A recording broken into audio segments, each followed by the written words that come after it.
So I'm still waiting a bit on Dayah, but I'll try to start this up when I see that we have our first viewers already. Could you confirm that you can hear my voice and the picture is okay? I'm still waiting a bit on Dayah, but I'll try to start this up. Yeah. And for this day, or for this day's coaching, we will start with about $1,000, and this is from 6 playing days and 1 session for today, which I made $200. So I have had a great session before this day's coaching session, and we will do 2 distinct coaching sessions. And first we will probably do the normal speeds, and we will do $15 and $30 normal speeds first. And after that we will do a session of turbos, and with the turbos we are trying to play $7 and $15 turbos. And why am I playing higher buy-in level normal speeds than I'm playing turbos? Well, there's a quite simple explanation for that.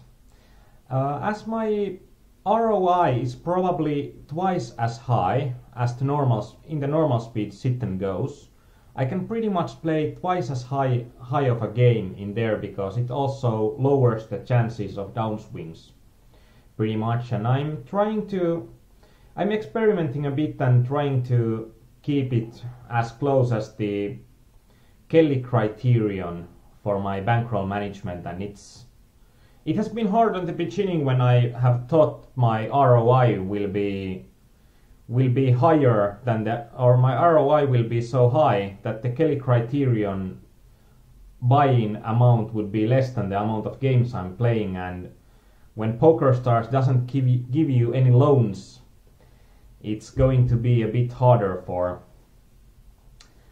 me, and I have been playing with a bit safer bankroll that way.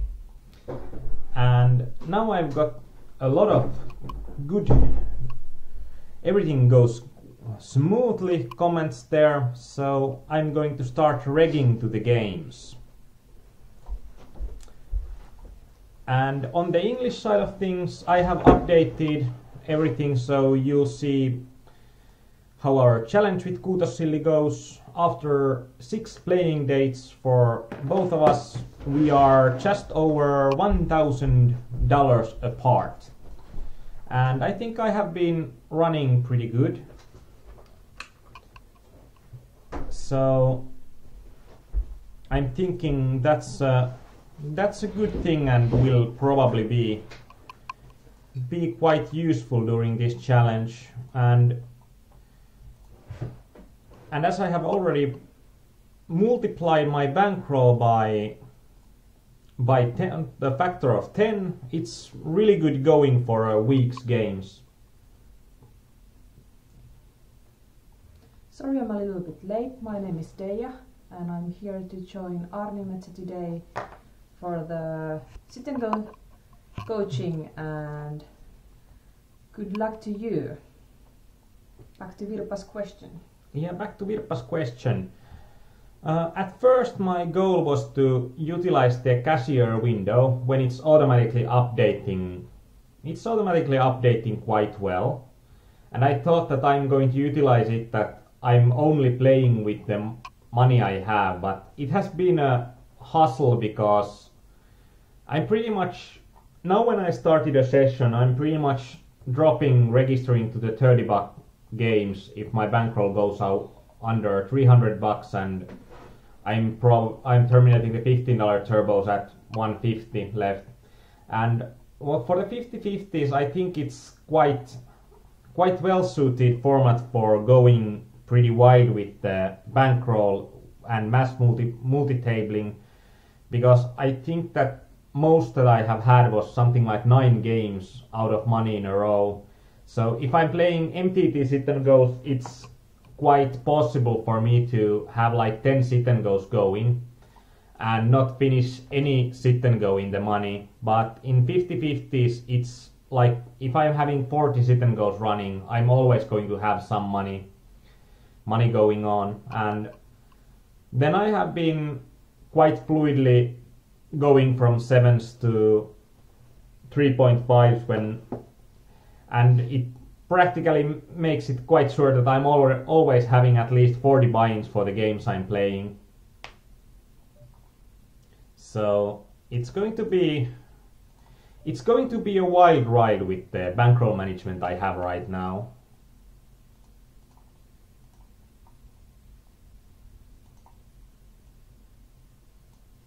And you can see the amount of tables I'm running. I'm probably aiming for a bit less tables this time around. This is a slightly interesting spot here. I'm thinking against Triballon, can I just ship it in and be done with the hand, because it's not nice to play out of position either. I'm trying to pot control this a bit against Triballon. I'm thinking that he's probably going to be c-betting with some of the hands that he's going to 3-bet, and this is myself remembering that he's not a wild 3-better. If he would be a wild 3-better, then the situation would be different. And even though I haven't hit when he checks behind, I'm going to think that he's probably having ace-king, ace-queen type of hand, or pair of tens. That's not very good.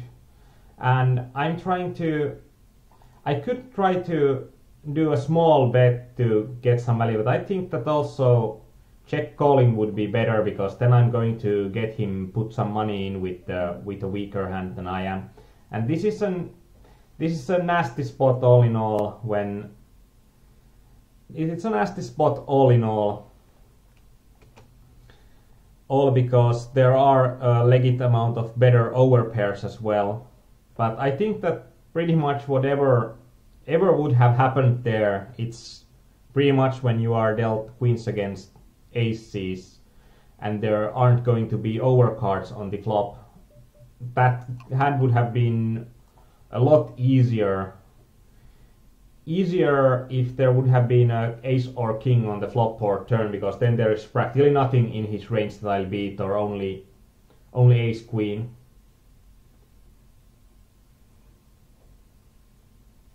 And how many games have I played during this project? I'm thinking that I have played about 2.5k games.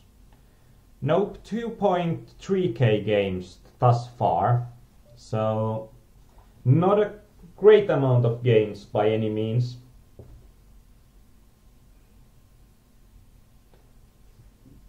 I'm thinking that if I'm playing long sessions, I can get something around 60 to 70 games in an hour. But if I'm playing shorter sessions, then it's going to be somewhere around 40 to 50 games an hour. So it's really important for me to also get the longer sessions going. And now, as we can see with the Triballon stats, he's a tight player, but still we can't fold something as good as pair of queens just because he 3-bets. So even though the 5% 3-bet, 5% 3-bet is not a wide 3-bet. It's still going to include stuff like 10s, 9s, ace queen suited at least. And he could have had ace king, of course, and with a huge bluff on the river. I think with something like ace king, I think he's inclined when I have been only playing passively. I think the guides here are going to be too aggressive post flop. But if you are thinking a player like Triballon that plays 8/7 and like he's aggressive 54% of the time with the aggression frequency, it might be that he's only aggressive with a strong hand, even though it's 54%, because he's playing such a tight range. So every time he hits a pair, he's probably hitting the top pair with a good kicker, or top pair top kicker, or then he has an overpair or a set. So I think most of his hands he can play straightforward and look like pretty aggressive post flop.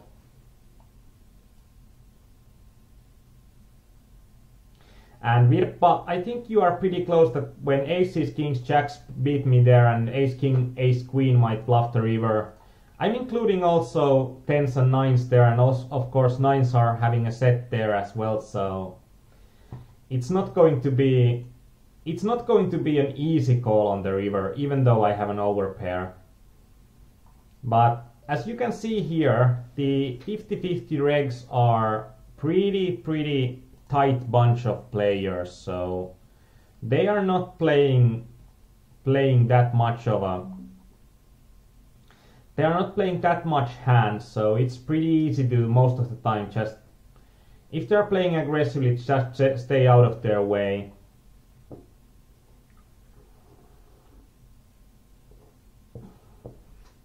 So you have been now starting to register only to normal speed 50-50s, right? Yeah, I'm thinking that it's going to be easier if we are doing a normal speed, sit and go run, and then we are doing a turbo speed, sit and go run. So I think it's going to be a bit more interesting because now you can see some of the mid-stakes games, and I have just registered every game that starts, and you can see from this $30 50-50, like I haven't had any problems with the normal speed games or I haven't seen any need to do any game selection even at $30 games, because I think this is pretty much what the games look like, that you are having 3 or 4 regs at a table, and not even all the regs are that good.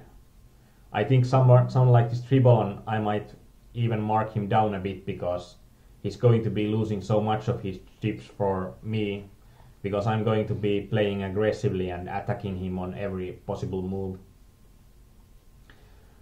move I can make. I think his stats do look a bit too neat for that kind of games, but even though you have had that changes when the people are being eliminated, correct? Yeah, so I'm having a different set of HUD numbers when we are 8 to 10 handed, and then I'm having a different set of HUD numbers when we are 6 to 7 handed. Because at the early games you need to be tight, but then when the players are getting eliminated you need to be able to loosen up your game, and that's the way to play profitable here. Yeah, and this is actually an interesting spot, and I lost a bit of value there when Takinho just called me twice, and when he pot controls, I'm a bit unsure what to do with a pair that has been top pair at the flop. I probably should have bet the third time, because if he's a solid reg, he's going to be pot controlling there. And Virpa, we will going to be seeing soft $30 games here. So it's not going to be just a fluke. It's going to be like that a lot. And in the normal speed games, one thing to notice as well is that the people in these games are playing horribly compared to the pot sizes sometimes, and you can see some huge overbets, like if there is like 200 chips in the pot, someone might just shove all of their chips on the flop with top pair and weak kicker. So it's going to induce some head scratching here, and we are probably going to see me go wah a few times during the normal speed sit and go session, but I think it's just way too profitable for not to take advantage of these soft games. And for the normal speed games, it's also some players are saying, well, they are taking forever, I don't want to play games that take forever. I think for 50-50s it's going to be a bad idea not to take them, because they are taking like on average 10 minutes more per game. Like normal turbo speed sit and goes have been taking about, they have taken about 25 minutes, and these normal speeds are taking about 35 minutes. But I think that the ROI difference is way better, especially when I can play with a higher average buy-in in these normal speed games, that it's going to be normal speeds for me for quite a while. I'm pretty surprised to see how soft the normal speed games are, because I wouldn't have thought that. I know that the turbo speeds are really a wreckfest most of the time, so even though it's normal speed, there is not that much of a difference with the duration of the game. So that's something that I should have considered some times ago when I was playing those, and then I switched to hypers because I was so bored with that kind of play only with Rex situation. And here we see one of those overbetting situations. We are having aces, the flop isn't that scary, and now it like moved to a lot scarier option, and I think we would have an option to just chip it in there. But we are now trying to message the pot in a way that it's going to be easy for him to put the rest of his chips in.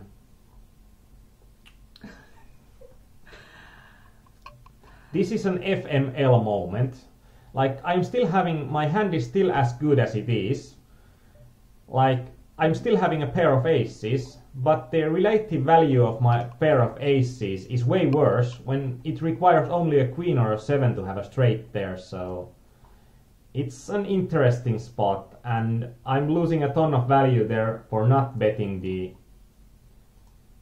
flop or not re-raising the flop or river, flop or turn. But there is no other option than just check on the river with yeah, that kind of... I don't think that there is no other sensible option.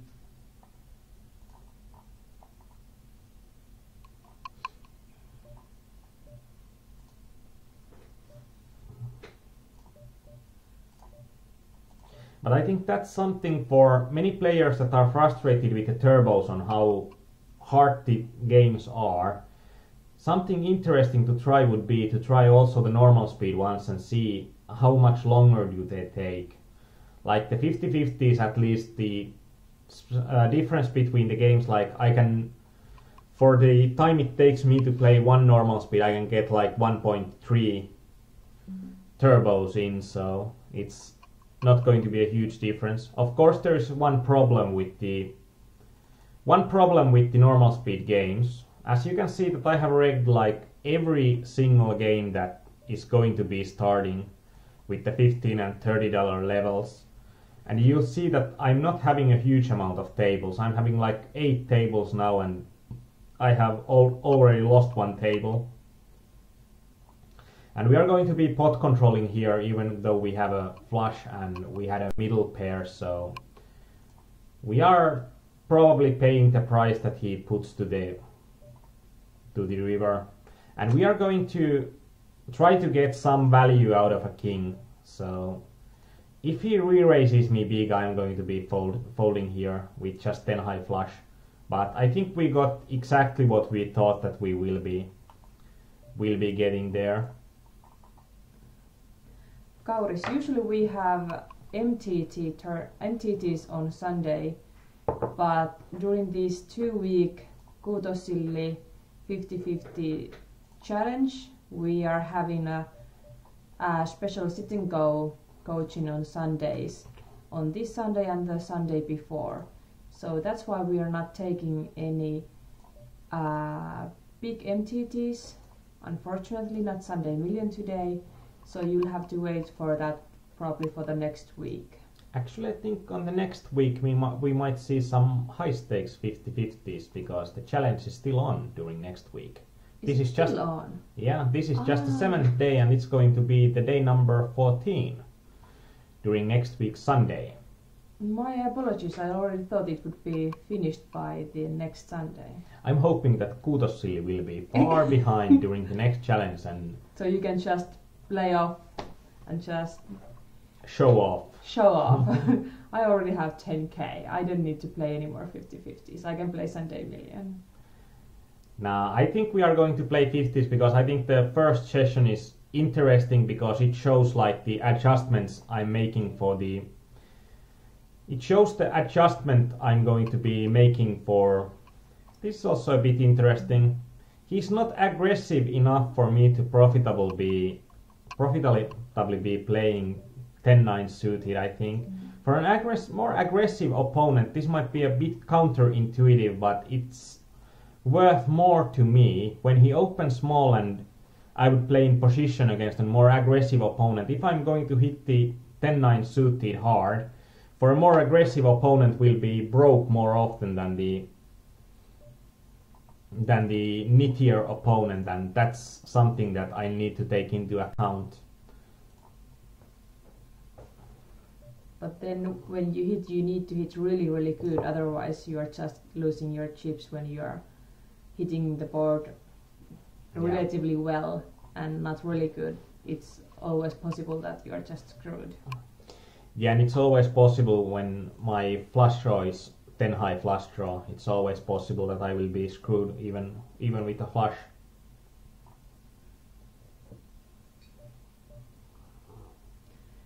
Yeah, there has been some kind of big beard growing situation going on, and as you can see, it's quite handsome already, kinda. So I don't know what's the situation with other. This is Sparta, Not Parta. Sparta team. If you had some kind of same kind of interest going on, please upload your pictures. Yeah, if you want to show up. If you want to show off your "This is Sparta," now it's a good time to do it. And then we can make some kind of contest out of that, who has the best kind of and more creative. Because I thought that if that's going to grow even more, I'm going to put some sticks and some girly stuff on there just to make him more that annoyed that at some point he will get rid of it.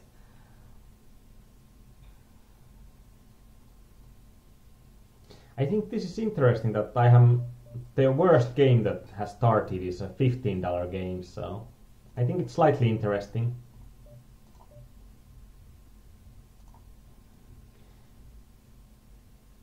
Buy today a new jack if you want to borrow. I'm completely lost, like I'm lost on some of these players' lines.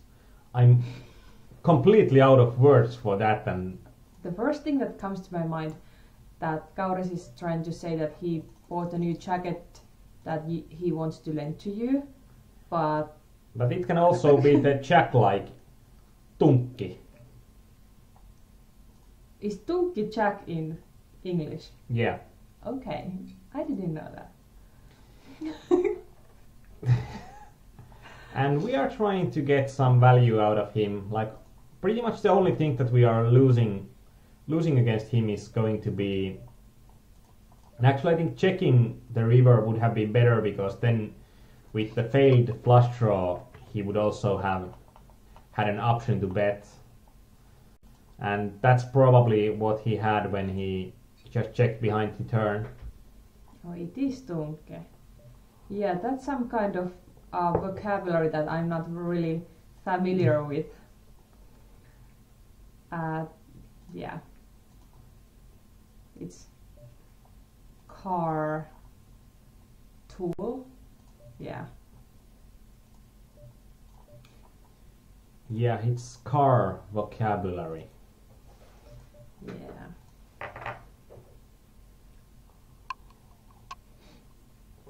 But so you'll pretty much see what the normal speed games are.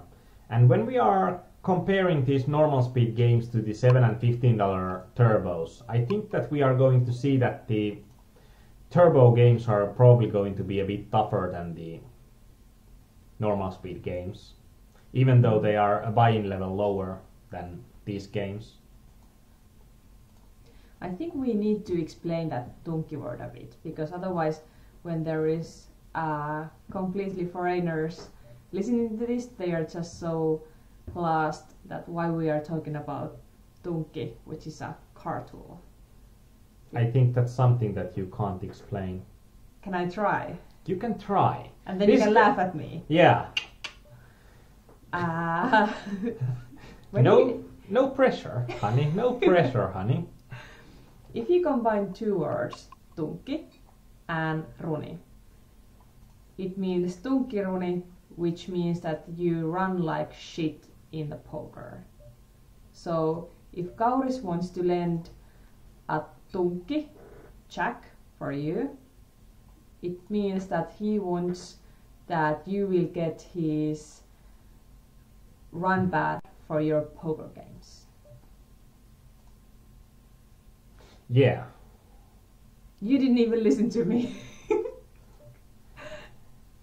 Yeah, like Kauris wants me to get his run ban. I think that's like a horrible thing to say. I'm just translating it. I didn't mean that it's a good thing or you should be taking his jack. And why this has came to life is a one Finnish blogger that is usually blogging with, not on our site, but he is blogging and he's usually complaining about his run, and he has been using the words infernal jack run. And it has been spreading from there.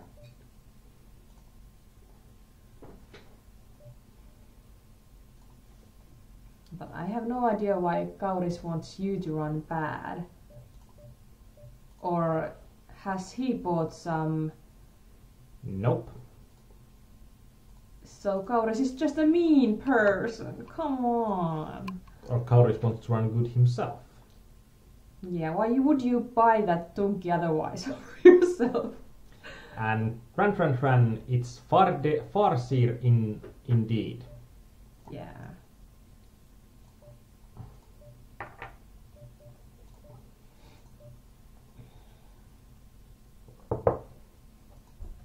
And if you are listening, Farser, you are more than welcome to start your own blog on our site too.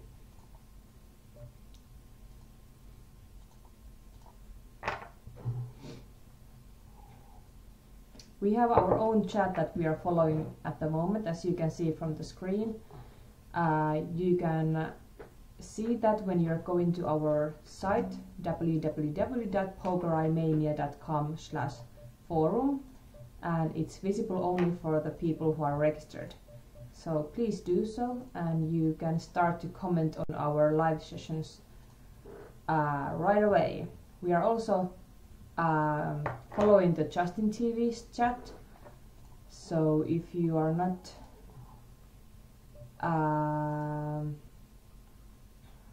you can choose which one you'll chat on. Yeah, we are trying to follow pretty much every chat that we can, but it's the most easiest to have the chat that's on our site, because that's something that fits on the screen pretty well. And it's always funnier and more easy to keep these live coachings when there's people chatting with us and asking good questions. And don't be afraid to ask some off-topic questions as well. We are usually answering those too.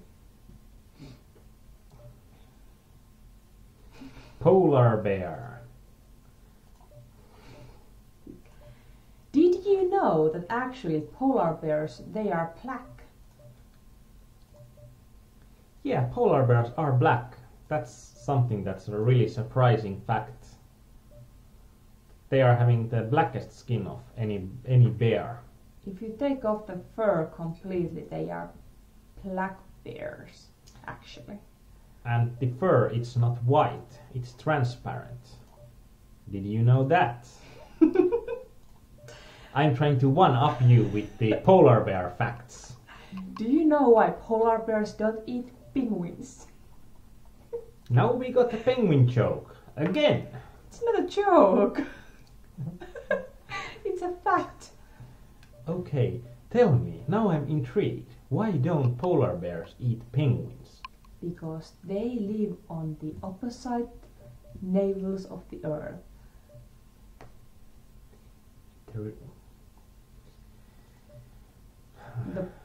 Navel is probably not the correct one. Yeah, I think pole would be better.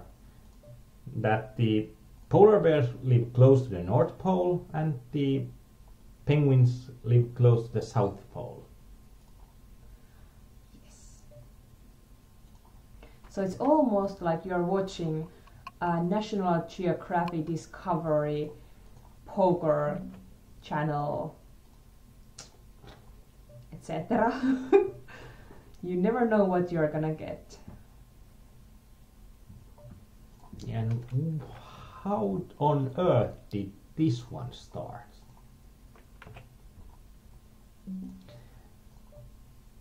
Who knows? I don't remember. Yeah, and actually I think that one of those situations which are good for the players that are having the bankroll to play the games that are running less. Something like that I have noticed in the 9max hypers, that the highest levels of 9max hypers that are running, they are actually softer than the like $30 levels, and I think in the 50/50s it's the same, that the normal speed hypers that players are not bankrolled to them, or they have moved to different games because they are having too big of a bankroll to the games that they should be playing. So it might be that even these $30 50/50s, even though they are not running that often, they are probably the softest ones because there are not that many regs that have a bankroll to play those. But you can see the same regs on the turbo turbos and the regular speeds. Nope, not that much. I think most players are concentrating on one or the other. Okay. And I think that's something that people, if they are trying to get higher up in the games, I think people are failing for not trying the normal speeds when they are going up, because I think you can get some really good experience playing with the higher effective stack size. And I think actually this 16 tables, it could be quite close, because now we are not seeing any games starting anytime soon. So we are probably leaving this at 16 tables.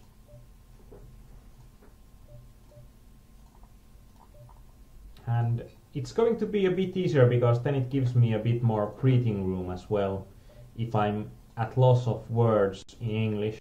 In Finnish it's usually a bit easier for me to speak, because it's my native language and English is not.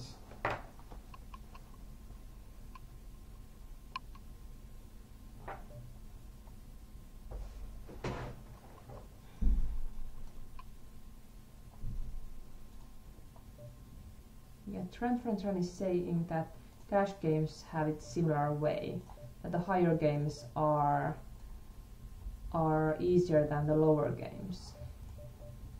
It might be that there are something of the highest games effect, and that's something that even though the games are not running that well, I think that's something that makes it worthwhile for you to try to have those as well. And now we can see Tribolon at 7-handed, and we can see that he was 8/7 when it was 8 to 10-handed, and now he's 20/18, so that's why he's a reg on my books, because he knows to step it up when the blinds go up. And unfortunately now we lost a big pot to him, and that's also something that we need to take into account, that when he's 3-betting us, and he's a reg, he's 3-betting us when we are opening from button, that we are going to need to go for broke more often than if it's a random player that 3-bets us, or if we are opening from UTG and he's 3-betting us then, because a reg should view our range as being way stronger when it comes from UTG than from button.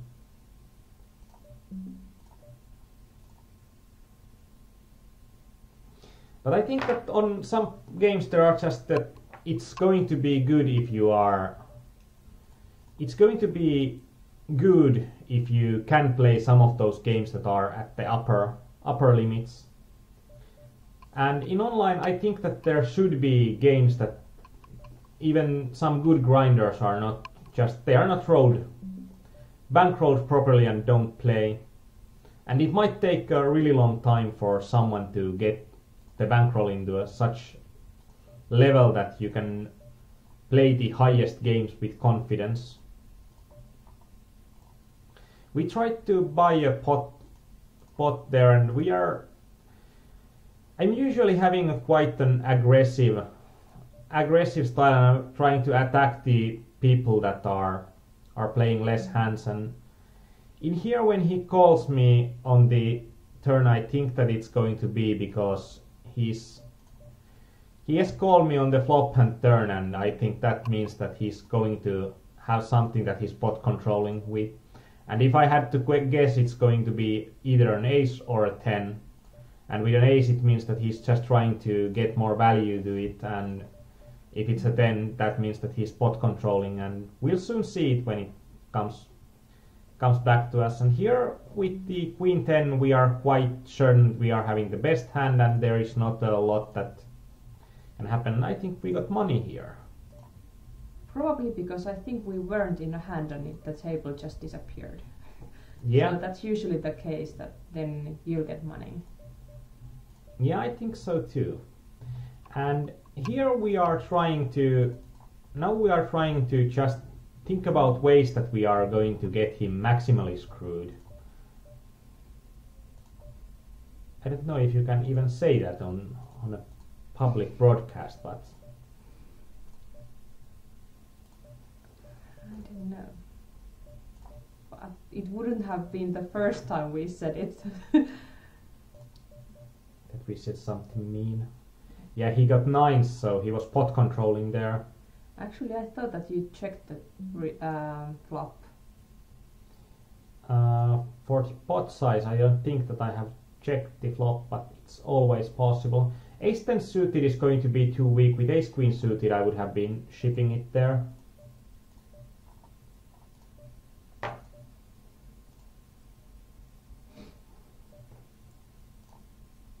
$60 for the time bank. Yeah. It's a huge amount of time. Like you could write a book in that time. And that's something that I said, that we are having people and we are hitting the worst cards in the deck like multiple times in a row, because it's going to make him much less likely to be going broke when it's only requiring one card for me to have a straight. So I would hope to have something like an ace or king, or actually something like king or queen is probably the optimal, because then there is not going to be an overcard for the opponent that often. But the 1 minute time bank also means that when you are having a 1 minute time bank, then you are, and that's why you are not overplaying your aces. That I think that would have been checking the turn would have been way better for him than to bet it. But that's something that you can take advantage of people that they are not thinking straight on what kind of risks they are taking. And here we are trying to get maximal value just by betting the pot. And the passive player 3-bets me. I have 8s. It's an easy fold. Yeah, for sure. Like all the middle-sized pocket pairs would have gone to fold.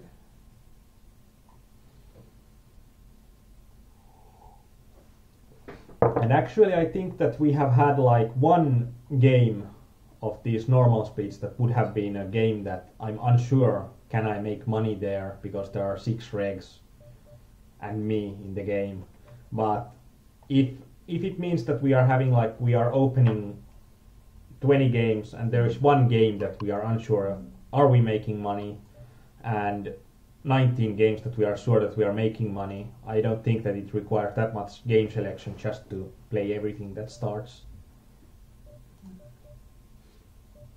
It also might be that I'm just not aware of all the regs here, but then if you're not afraid of them, you can just play freely, right? Yeah, I think most of the regs are making it also pretty easy to play against them. Like they are not used to having aggressive opponents, and they are not used to fight for the pots. So I think that also makes my job a bit easier for playing them regs. Actually, that would have been a raise there. Yeah. And of course, hitting good cards helps as well. And I'm going to be betting there because if I'm having a pot against generally more passive players, they are going to make more mistakes by calling. And I'm going to be betting really small to try to just induce him to call, and I'm just trying to reel him in, and I know that that's not going to be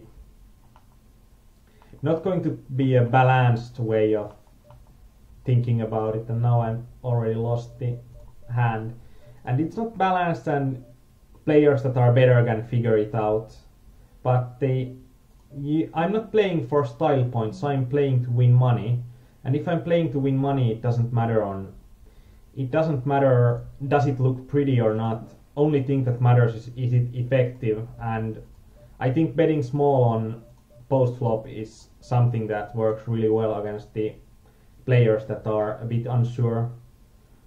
Like that, if there's a player you're playing against and he's not a good player, even though all the other players in that table, they know what you have, it doesn't matter, as long as there's the player who's against you, he doesn't know. And this is also one of those nice spots, a bit of a passive player, but we are having top pair, top kicker, and he shoves it in. I just can't see, or like he's really close to shoving it in. And I think that it's going to be something that's, and with eights, it's a hard spot for him to make money there.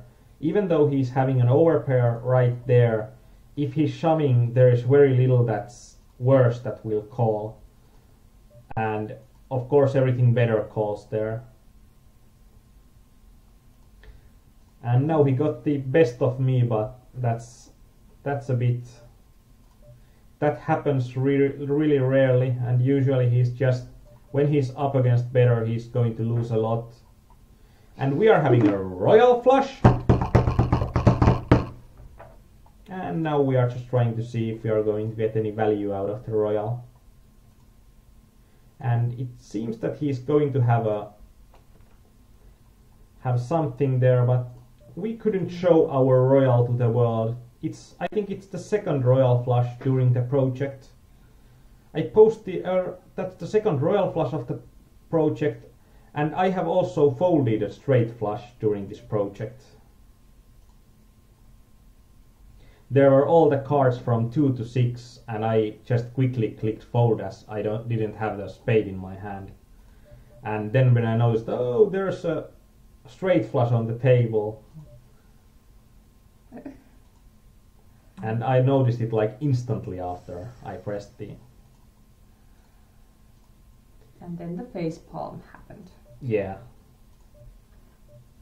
So I have folded a royal flush during this project, no, straight flush during this project. And you are still making money.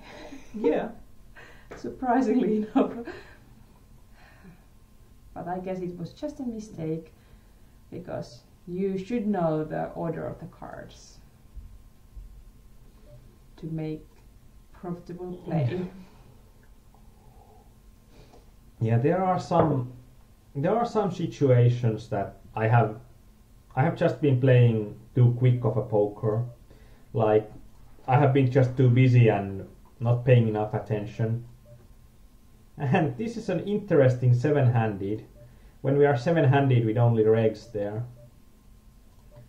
That's nasty. I'm trying to move these tables into a stack. This is going to be an interesting hand, so I'm not moving it yet. But when we are having bubbles there, I like to keep the bubbles visible. It's actually really close that should I shove or... And I'm going to be shoving it for the sake of playing a bit more easier. Shoving jacks there is going to be, or something like nines to jacks is going to be profitable always against a player like the... Because all the players that are left to play, they have like considerably small stack if you compare that the raise size. So that was the reasoning for your shove. Yeah. And this is actually a bit close as well. I'm going to be shoving this because it's the guy that's with me on the guy that's with me there. I think that I'm going to get additional money in the pot and I'm not in a bad shape, and I'll sometimes get the pot without a fight there by just shoving it. So I think that's a good place to... Like, the original opener has the best hand, and the Raphael usually doesn't have a good hand, and now I'm having like... I put in 1,200 chips and I'm flipping for more than 3k, so that's what usually happens.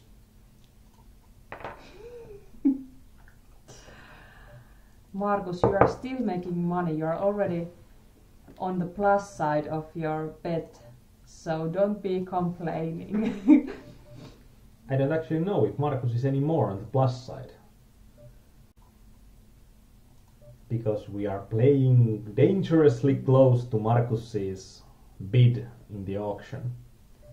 So you auctioned 1% of your completely total bankroll at the end of this project. Yep.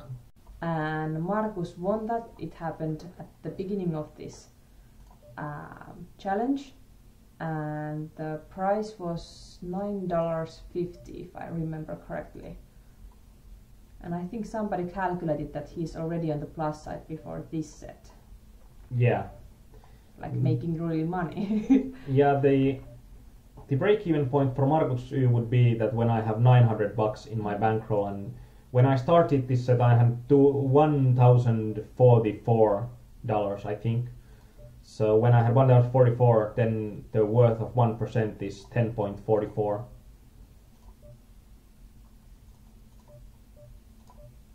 And sorry, now I'm a bit stumped with all the actions I need to make. I'm having good hands everywhere, so...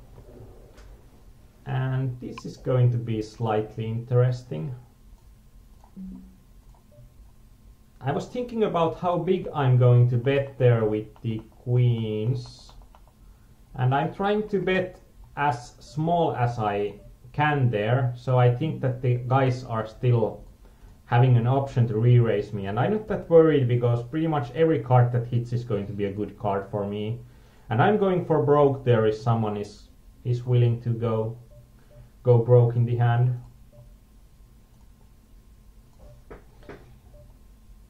And about 10 big blinds when we are on SB and we are having an option to steal, we are stealing with any Broadway pretty much, if the opponent is not completely out of his mind.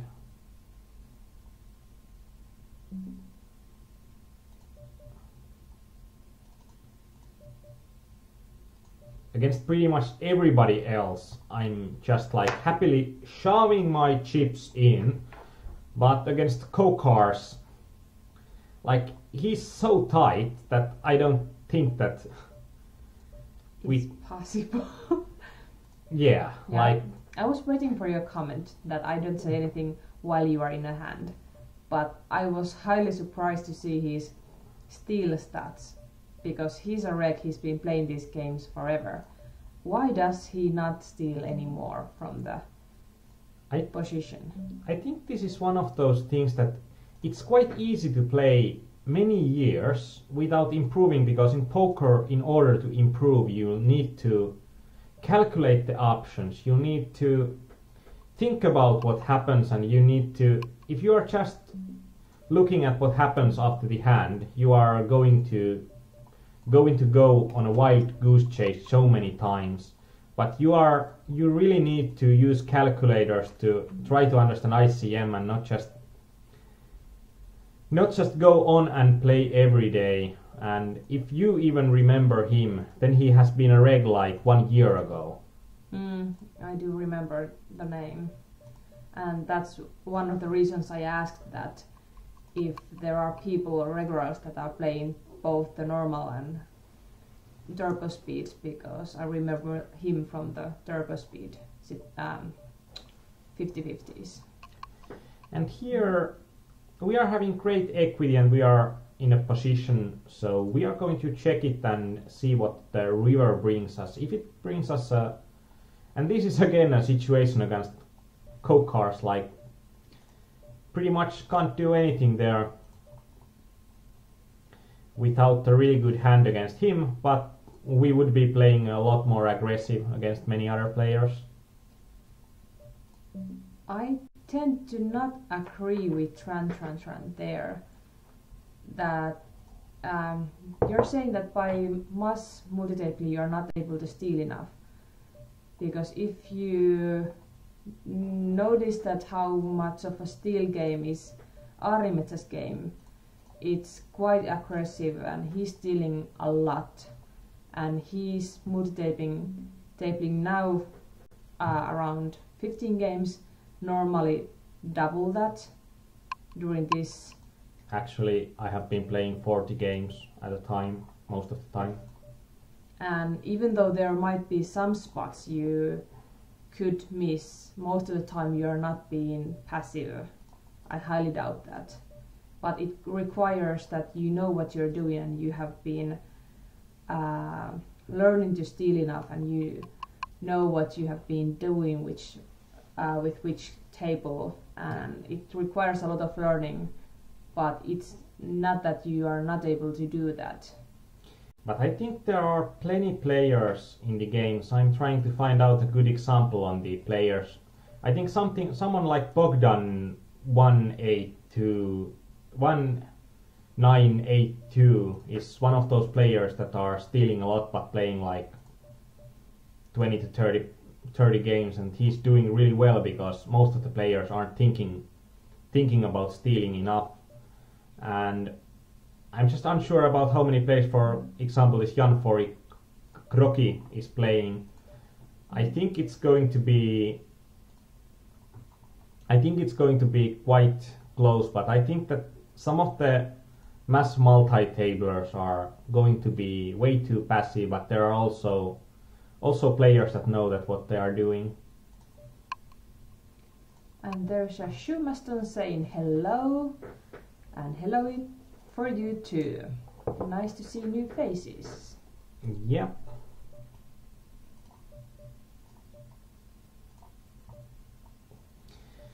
And Beyond Dump is shoving about 12 big blinds. We are going to be calling this anyway because I think that his range is going to be weaker aces, or actually Jack 9 suited is pretty close to what I'm expecting. That he's shoving hands that he doesn't want to raise fold. So with ace 10 I'm going to be in a good shape against his range, and when he's just having 12 big blinds I'm getting quite a good price. I think some regulars have that, they probably have made that mistake that they are playing some games, they are not like perfect, or well, nobody's perfect, but they just start to add up tables from early on before they even think about the maximum, that's interesting, maximum amount of moves they can make in different kind of situations. And while they are adding tables more and more constantly, they don't have the time to change their game accordingly. And you can see that kind of regulars quite often.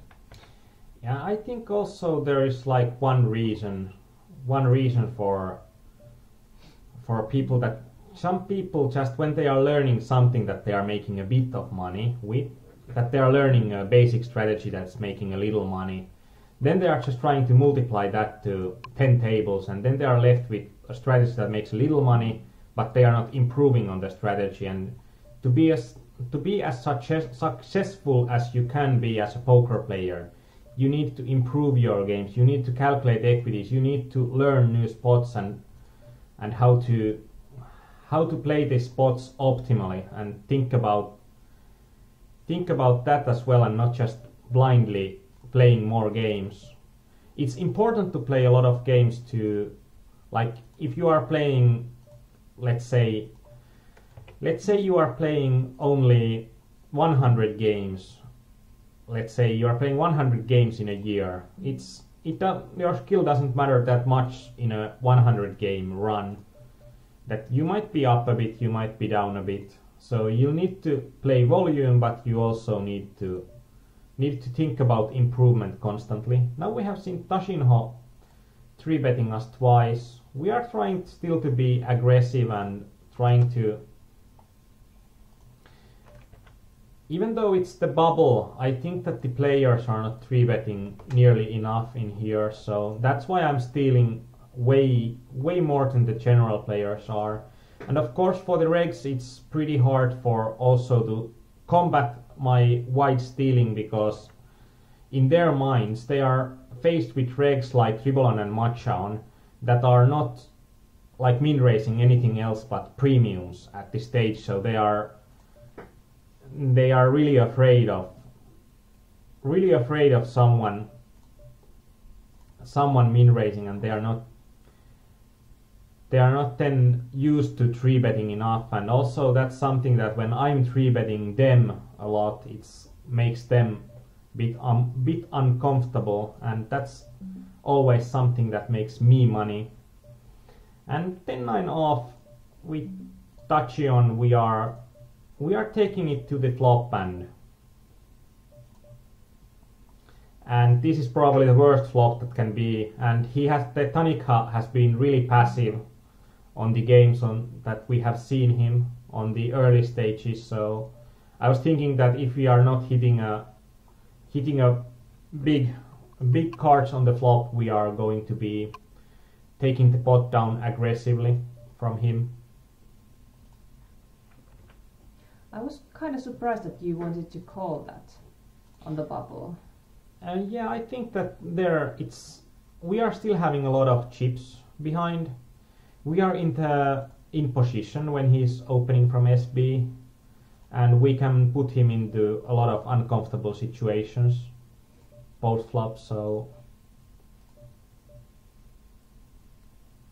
and pair of threes when Machaon is just min raising, it's going to be an easy shove. I have also seen regs that are still 3x raising at like 150s. They are opening to 450. That's something that's probably going to be bad.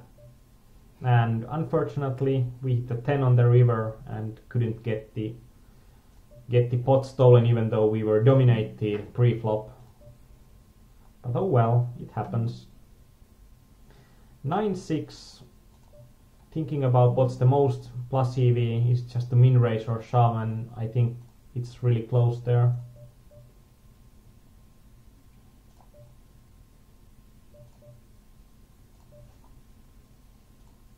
And if Takinho raises third time, or raises our blind the third time in a row, then we are going to let him or give him some slack and just try to get it to the monies. And here we are going to stop and go the same guy. And by stop and going I mean that we are going to call his bet when we are left about a bit less than a pot. We are going to shove any flop that we are not hitting. And we are trying to get some fold equity. When we are not getting fold equity pre-flop, we are trying to get the fold equity post-flop. So I guess he folded, right? I don't know. We are still having tables, so we can look it up when we see a table that the Tahinho is in the opposite ends of the spectrum. I think Kuutossilli was a bit surprised during the challenge when we have played a lot against Kuutossilli in the games, that he was a bit surprised on how many hands I'm playing compared to the usual reg.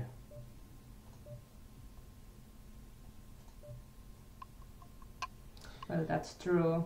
Not all the players on the 15 to $30 games, they are not that good of a game theory experts than Aarnimetsa is. I think also in 50/50s the situation is because there are not really good learning materials to 50/50s that people have become a bit complacent about. Just like you don't need to improve if there are not an influx of better players that are taking your money, so I think some players are just a bit too lazy in the games and not trying to improve their games.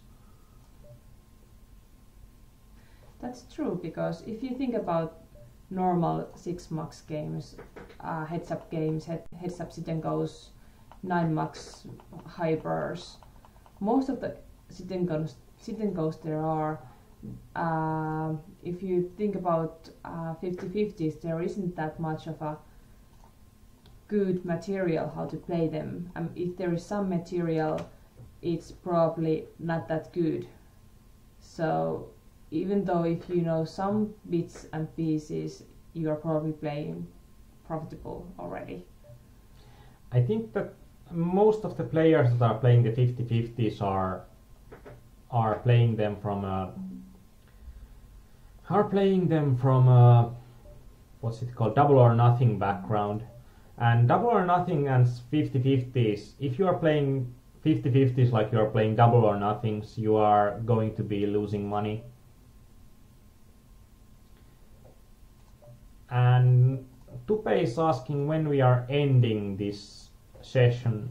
I think we are going to be ending at around 10:15 Finnish time.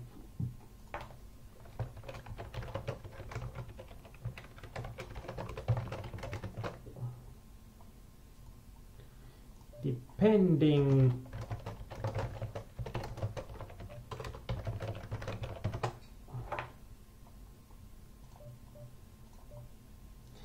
with these tournament coachings, it's always a bit harder to trying to estimate when the coaching will end, because in pretty much in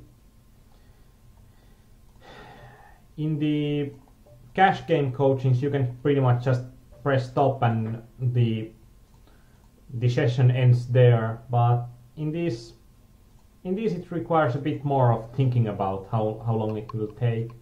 And for the turbo session, it takes about, when we get to start the turbo session, it will take about 50 minutes from start to end. Like the turbos are mostly taking only 40 minutes for the longest, but we'll require probably about 10 minutes to start the set. And it's going to be an easy shove for us with 9s. Yeah, I think Tupe that's going to be okay. You probably need to write that because he's not on the stream.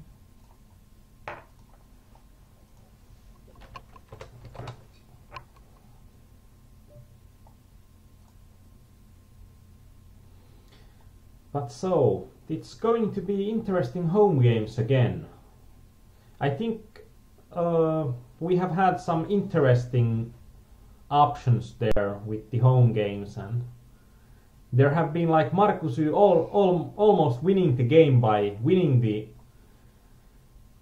playing the first game as a heads-up match, and then on the last second Maleksi registered to the game and it started again, and then there got like 3 or 4 players more during the late reg time. So yeah, we usually have our own home games after the coachings during the week, and you're more than welcome to participate. All the information on how to register can be found on our forum, and I think there has been a pretty good atmosphere going on those games too. So if you're not afraid of trash talk or a bit reggy games, yeah, it's usually for $2-3, I guess. So it's not a huge. I think it has been $1, and I think it has also been $3, and the biggest game has been $5 hyper with unlimited rebuys for half an hour, and I think the winner got something like $85 from that game. So, but that's a special game. Yeah, so usually it's only a couple of bucks, and it's for the fun side of the things, not the maximal EV. Yeah, but then anyway you can try to make different kind of moves and see how the people you know are reacting to them, and then you can try to evaluate those hands on the forum later on, and then the people who are participating in the hands can tell their own thoughts about it, so there might be even some educational value in that.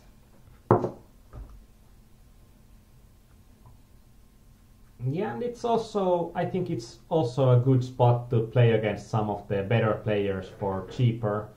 For example, Kaleon, that normally plays from $30 to $200, sit and goes, has been playing those games, and when he's aiming for Supernova Elite, it's also an interesting opportunity to match up against a better player that you are usually not able to find at the lower buy-in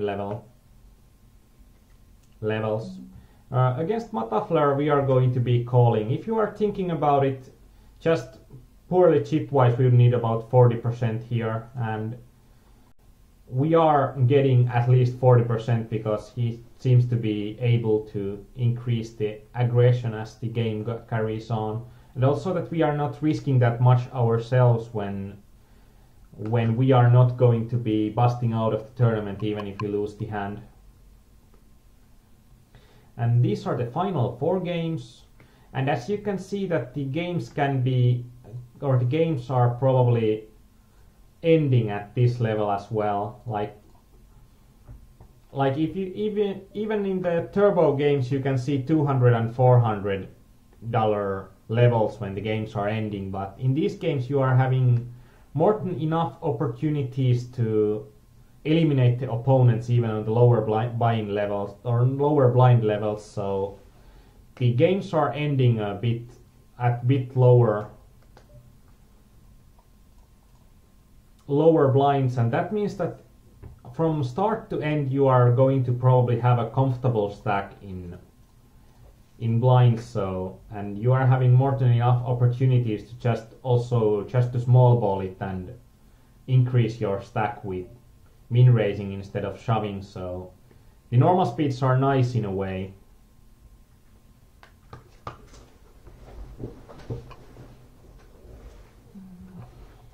That's something that I haven't thought about before, because when I was playing on my 50/50 some times ago, they sometimes took a long time to the very, very large blind levels.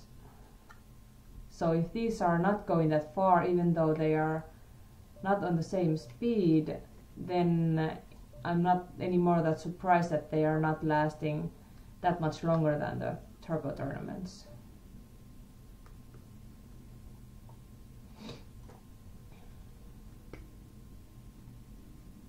There has been many cases where there is a bubble situation going on for quite a long time, and they are just maybe 1, 2, 3 big blinds, and then the rest of the places are for the wrecks that are one after another forcedly on all in within the big blind, and they are just trying to survive. Actually, this screen check off, it's like really close, really close. When it's close, always shove. And we are seeing that we are having 3 games left, and we are at about the break-even point right now, so it's going to be nice because all the money that we are getting from these games we can use to increase our bankroll, so that this session will be productive as well. And we are having one $30 sit and go. If I would need to estimate my equity right now, like a $30 game, it's easy because every 1,000 chip is worth about $20 or about $10. So in a $30 game, my equity for being in the game still it's about, let's say, $20, and I'm having $20 more for having 2,000 chips. So I'm having about $40 there, and on the $15 games, there I'm having less equity also by being there because I'm not going to get in the money that often when I'm lost in the games, but on these games on this game on top of, I'm pretty sure that I'm making the money, so my survival situation is worth about, I think, $12-13, and then I'm having about $15-16 more with my chip equity, so I'm having a nice situation there. So I'm having about $30 here, about $40 here, and a bit less here. And now I'm having, even here I'm having a like $20 situation, so about 60, about $90 what I'm having. You just not win the pot. That's why I'm broadcasting. It brings me run good. Yeah, that's why we have won millions with MTT tournaments. For the English MTT sessions, we are still like, I think, $3,000 up, so I don't think that's too shabby. Yeah. It's been good. But we haven't been winning them games, so we have been winning money even though the best result is something like 3rd or 5th or 6th. So that's the kind of frustrating MTT run. So after these 3 games, you are starting another set of 50/50s, turbos, $15 and $30. No, $7 and $15. Sorry. Because I think that in these games I'm having pretty close to 5% ROI in the 30s, I think. And for the turbo 50/50s that are at $30, I think that I'm probably not having more than 2% ROI in those. So I'm requiring about, for example, if I think that the $900 is about enough for playing the $30 normal speeds, then I'm going to need 2.5 times that for playing the turbos. And we are going to give him space to spew out his chips. Spew out, spew out, spew out. Too much pressure. But you had to bet because you didn't want to give him any more extra cards. Because there was a straight draw and flush draw. Yeah, there are about 12 cards that are making it hard for me to get any value on the river, and also that he can get ahead with. And here, practically chip EV wise, it's going to be really close for me to call or not call this one, because we are having like half of the pot to pay. That's usually in the MTT games, it's a good rule of thumb that if you are having to pay just half of the what's in the pot and you are not in the final table, just go for it, because you are usually getting, with any 2 cards, you are getting a bit more than 30% equity against people's ranges. So, and that's against 1 player only.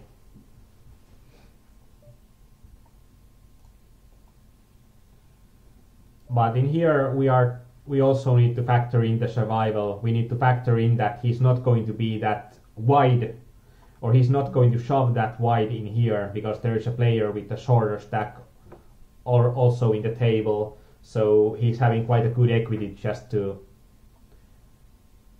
carry on playing. Yeah, he's not playing any hand there. Yeah, certainly not.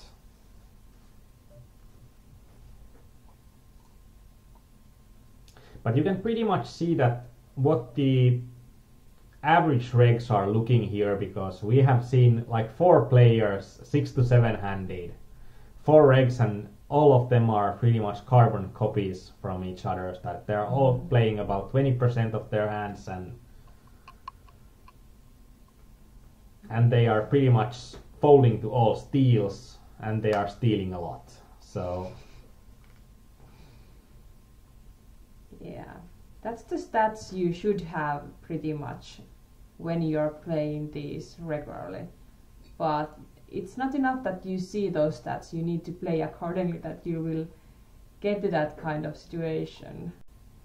And then you need to realize why you are doing which thing, because then when you need to adjust to a different players, then you know what's the basis of it. In here 5-8 suited, I think it's going to be plus EV to shove, because there are so much money already in the pot pre-flop because of the antes from 8 players, and also I think that when the player is bad, he's going to play really static ranges, and when he's playing really static ranges, he's going to be giving up the pot way too often there. And also that when he's a cally player, I'm going to get myself into some hairy situations there. If I'm just going to min raise there and he's going to be calling, then I'm left with most likely a really weak hand and not having any position. And yeah, congrats to Korpisoturi for winning a Sunday Million ticket. Now just win the Sunday Million, or don't win the Sunday Million, because then AK-47 Lovers is going to win the Rahastusjahti challenge. Yeah, there's a challenge going on our Finnish forum. There is 2 groups, 10 players each, and they are competing which team is reaching 250k with different kind of MTT caches. And it needs to be at least 3-figure cash, or either it requires and here is also an interesting situation that we can raise any 2 against a reg here, because regs are going to be folding way too often here, and that's something that you're just going to need to take into consideration. If you need to fold here, it doesn't matter, because like if you can see that the guy is pretty much folding all of his big blinds, then you need to attack those big blinds, and you'll need to grab as many of them that he's willing to give away. And if he's shoving, it's such an easy fold, you don't need to worry about whether you should or shouldn't give out that hand. Yeah, I think it's going to be really easy there. And when he's not calling any hands, like that's also one reason that I like to call some of the hands that are flopping good but aren't in a good equity spot if I'm 3-bet shoving them against the range that the opponent's stealing. Because when I'm also calling some hands, I make it really hard for them to be min raising any 2, and I'm going to be defending a lot more my big blinds than the other guys here. And usually also successfully, because they are not used to people defending wider. Interesting spots here, because there are just one big stack on, or like in here, there aren't even one big stack in this game. I'm like second in chips with 2.3k stack. Yeah, Cullen is correct. If you say they are always folding, they never fold in real life. Oh well, you are just way too, what's the word, superstitious. Yeah. Where's my... what's that called? What's apila in English? Clover. Yeah, 4-leaved clovers. Yeah. Or rabbit hand. And we are starting a turbo session, and I'll see that there is a game that starts with 5 non-regs, and there's going to be at least one player that plays also these normal speeds. So there are some players that are playing both turbos and normal speeds, but I think that the regs are quite different on both of these games. So, well, for example, on the top left table there's that matcha on. That's familiar for me too. and he was playing those turbo games earlier, so maybe he's mixing those two. Yeah, I think that's really probable because I'm seeing Machan registered into a turbo right now, so.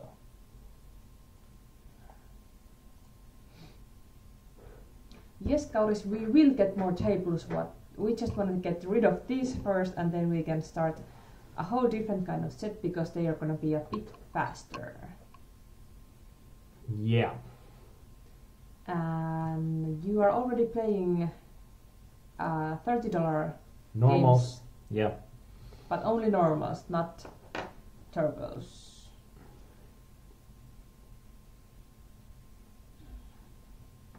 Maybe in a couple of days. We'll see. Yeah. When I counted it out, it's about, with the $900 bankroll, I should be able to include $30 normals, and about 2.3k bankroll I should be able to include the $30 turbos as well. So I think this is going to be my setup for pretty much most of the games. I'm going to be dropping the $7 turbos pretty soon.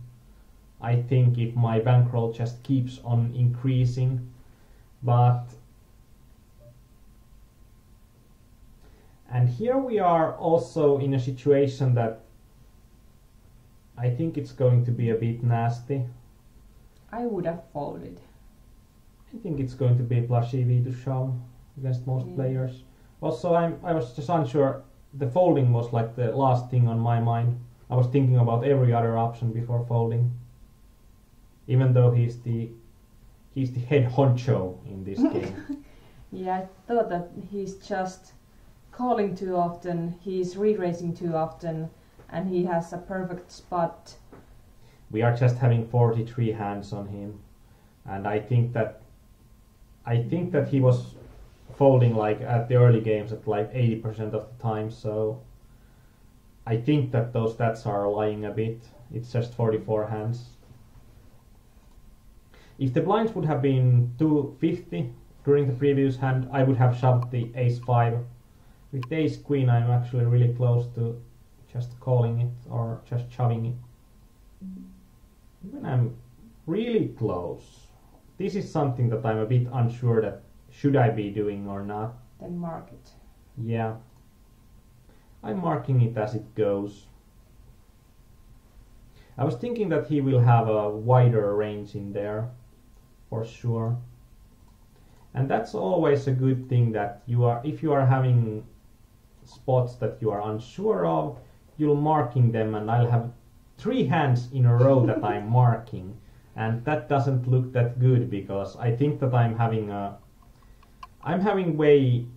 have gotten way better in the games and not doing as much stupid stuff. Like my ROI has been staying pretty much the same from 150s to 7s because I have been also improving at the same time. And I think that we are now seeing a pretty nice win there.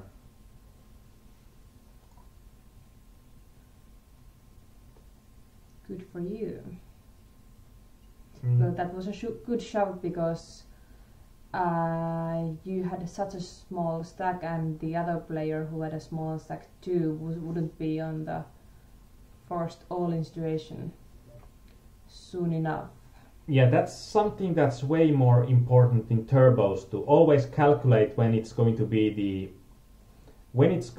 bubble. Like who is going to be the first one to be all in if all people are just folding, and that's something that's important to look through. I'm using some non-all-in plays in 50-50s, and I think that's also a bit interesting because the shorter your stack, the more important the survival part of the game becomes. And for our previous session, I think you should cut out a small video where I explained the structure of 50-50s, because that is pretty much current for all of the 50-50 players, like how 50-50s are two games in one. That's a good idea. I need to cut out that differently and then put it on the YouTube channel that we have. I think we are still not having the last week's 50-50 session. No, we are not. Sorry about that. I'm a little bit behind still with those videos, but please visit our YouTube channel. It's youtube.com/PokerArmenia, and there's over 200 videos already. Most of them are in Finnish, but there is already a couple of maybe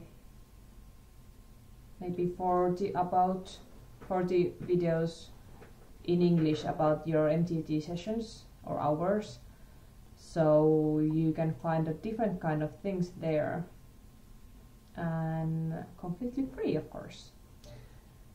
And I think that's also something to think about, that the more you are liking the videos, the more you are subscribing to the channel, the more enthusiastic we are to add more content to the channel. So please like many videos there, and it also helps us immensely in getting the videos come up in the YouTube searches and Google searches. Like, the more the videos are liked, the better our chances of getting our material seen, and that's also improves your chances of getting more interesting material in the future.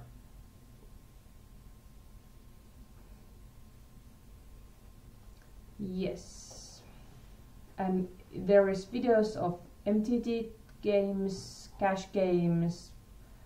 Not in English, so there is only MTTs and 50-50s thus far. Yeah. So I don't think that it's a good idea to advertise cash games because we are not having anything in English, so then it's... But there might be if you like our videos enough. Booyah! Yeah, we are having also Finnish cash game coaches, Finnish Omaha coach. So if you are liking the videos enough, we might have some of them. Or if right now the English videos are not watched that much more often, but if we see that there is more demand for English material, then we are also increasing the production of the English material. Right now we are testing on, can we get people interested in English material.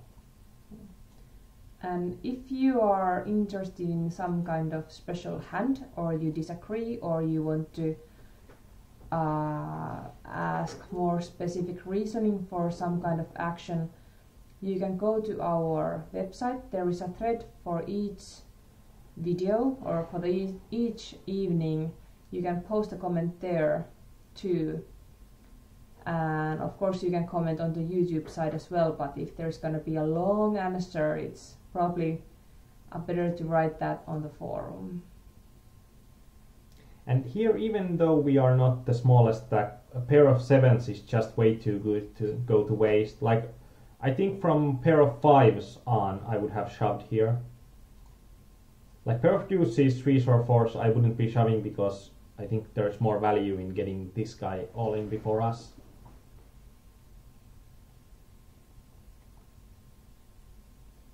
And Caleon has a great example on a hand where a non-all-in play is good. And usually I think that using more non-all-in plays would be good. But with the non-all-in plays, there's just room for more mistakes, especially when mass multi-tabling, and it takes more time. So that's something that I have incorporated way too little in my own games, and I should be doing it more. But I think that's also something that it's not essential, it's a spice, but it's a spice that can net you like 0.5%, 1% more ROI if you are doing it really well. And if you are not in the bubble, I don't think there is that much use for non-all-in-all-ins. There is some use for non-all-in-all-ins to increase your fold equity, because then the opponents can't see that easily. If they are mass multi-tabling themselves, they can't see that easily that you are already all in, because you are then having 3 buttons. But if someone presses all in then he's only going to see 2 buttons on his window, and it's going to be easier for him to notice that if he's all in or not.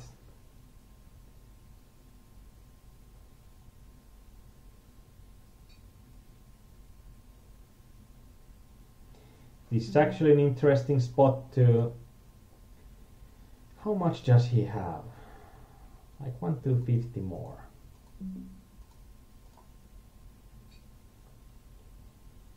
We are... In here it's a bit different than... I want to raise as much that it's going to be easy to see that I'm not folding it there, but also for them that if I'm just min raising, it's easy for them to either do a value or even 3-bet as a bluff there, but if I'm raising more it's not that easy, and HMT can't just fold everything there. But actually there's the stack size bit too little, because if I'm folding then I'm having less stack size as the HMT. And yes, like Kaleon is correct in with the mass multi-tabling when it requires more attention, and you don't need to fold a lot of hands that you are going to it's going to be really expensive for you in your games.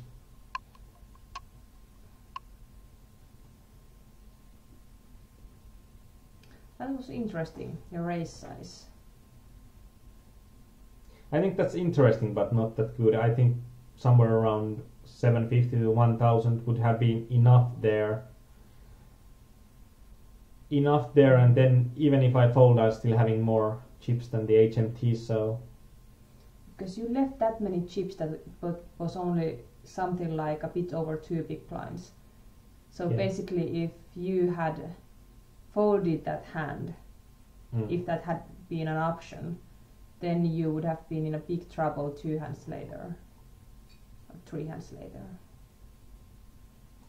And Kaleon, yeah, I think that we are both playing enough tables that it comes really naturally for us to look for clues like the bet button, that there's only one button there, and that makes it easier for us. And also, I don't think that's making me as comfortable telling like what's the best way to screw me when I'm playing 40 tables, but I think for the sake of honesty, it's going to still be good. And Plum and Petro we are going to be calling here with Ace-6 for sure, but also way wider.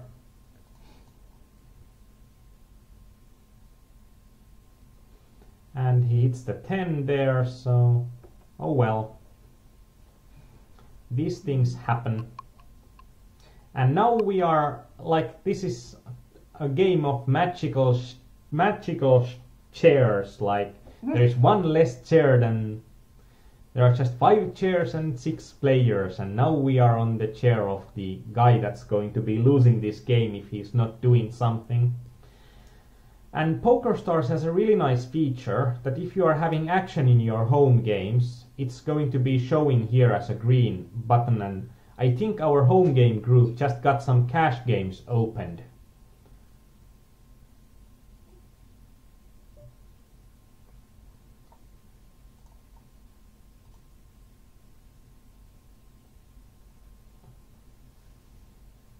That's interesting shove from the Plum and Petro. Yeah, that's something that's probably not profitable. Yeah, I agree. I think that was a bad one. But we made like $100 more from the session, and Yay! now we are starting the turbos. Good. Good for us. Good for you. So that's how you play those games. You win.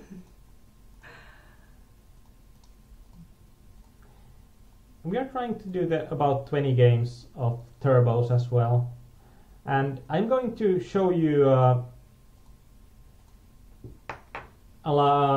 don't know how to say it. I'm going to show you how the games really look like, and I just registered to all of those so you can see about how many regs do we have per game.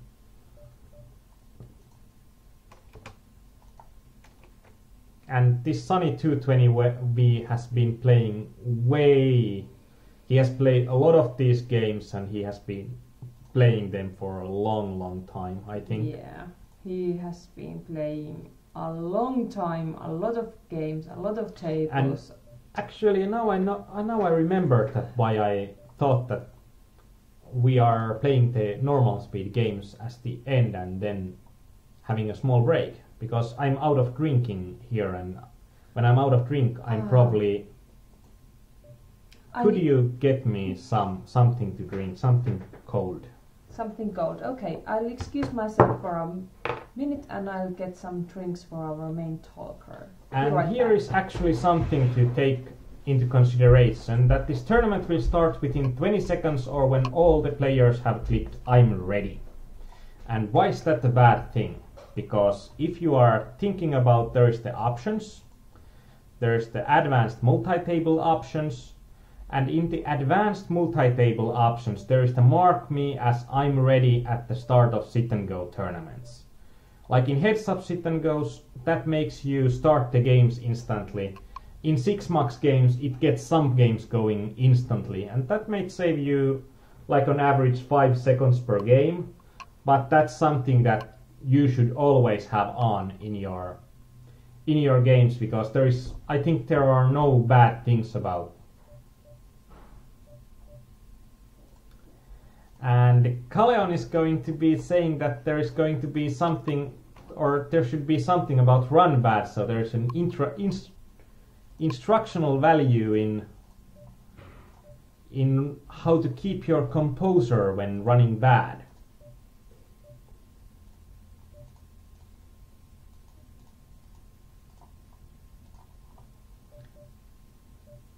And my PokerStars is acting up a bit, like my regging commands are not going in. They are having something like 1 or 2 seconds delay. I wonder if there's a big game starting up or something that makes PokerStars act sluggishly. And here is something that I already told you about. The player is using a shove as his 3-bet size. He's losing value a lot of the time, and I think that he's having generally a weaker range of hands, but this time he had the nuts there, and we have raised pre-flop. We got 3-bet and flop went check, and on the turn we hit a 9 there, and oh well, he got a better 9 there. That's a bit surprising, but I think it makes it more likely that he's not a good player.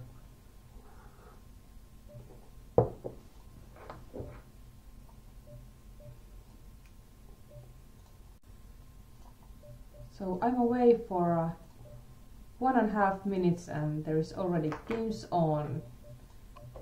So you can see how often these Turbo 50/50s are starting. There's no trouble to find any action.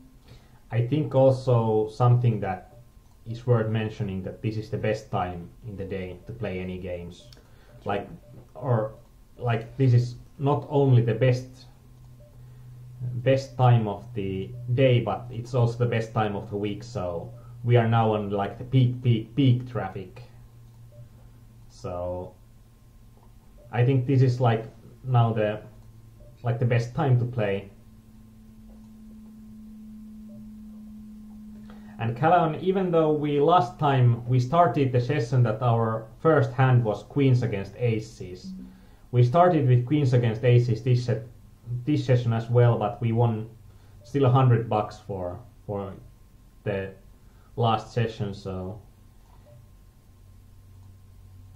we'll bounce back.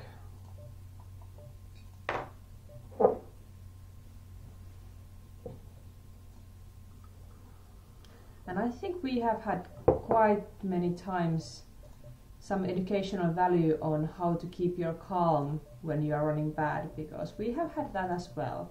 So if you want to find out how it's like to be on this side of the screen when you are running bad, please visit our previous videos. Yeah, I think we have one MTT sessions that we had like 2 caches and both were min caches and something like minus $1,000 in a day, which sucked more than a bit. The day sucked like a Hoover, and nothing sucks like a Hoover.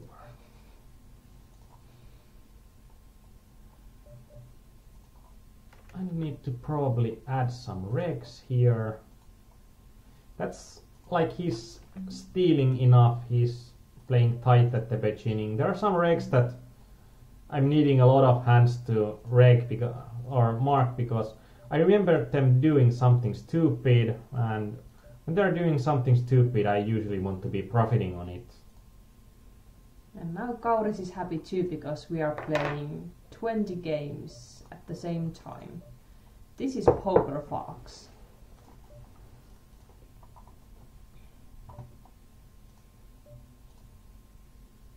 There's one player sitting out at the start of the game. Well, it happens. And if I'm like looking at this top right corner, there's just one game going on. My small watch list would be the Nothing and Winterest. Like, how are they playing that? Are they regs or are they... Like, Nothing is pretty close for me to be a reg, but he's just been so passive in not stealing that it's going to be hard to mark him as a reg.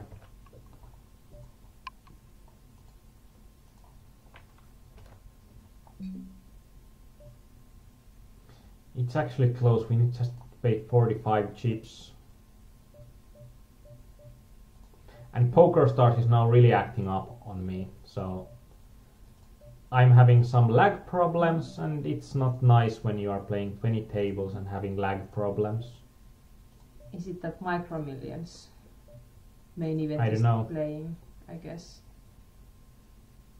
And with half a pot we are getting enough odds to call it and re-evaluate in turn.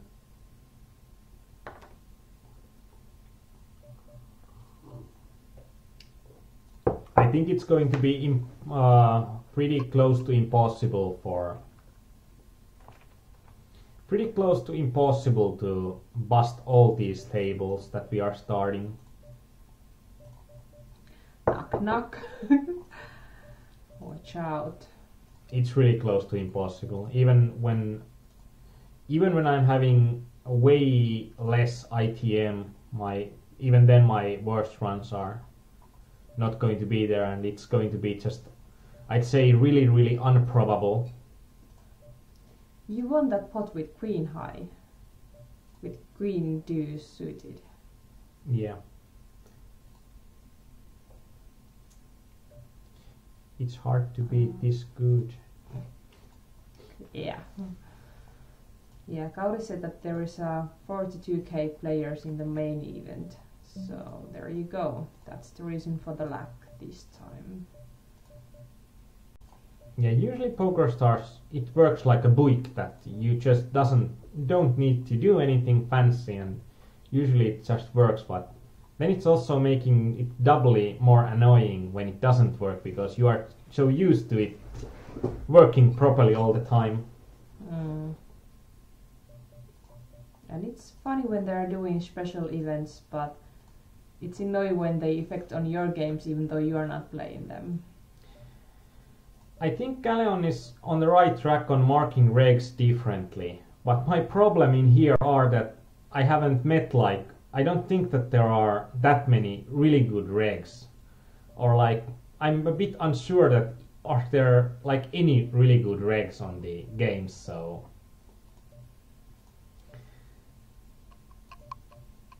I might mark some players as even worse regs in the future. And there are some players that are playing regularly that I'm marking that I don't mind them in my tables. And I'm using light blue for them, but there are not a lot of those because I think I have been also a bit more cautious here. And I want to see the amount of regs to normal players before I start looking for games more. If there are not like if I can play just any game that opens, it makes things easier for me, and I'm doing that as long as I can, because it also makes it easier for me to get my sessions opening quickly.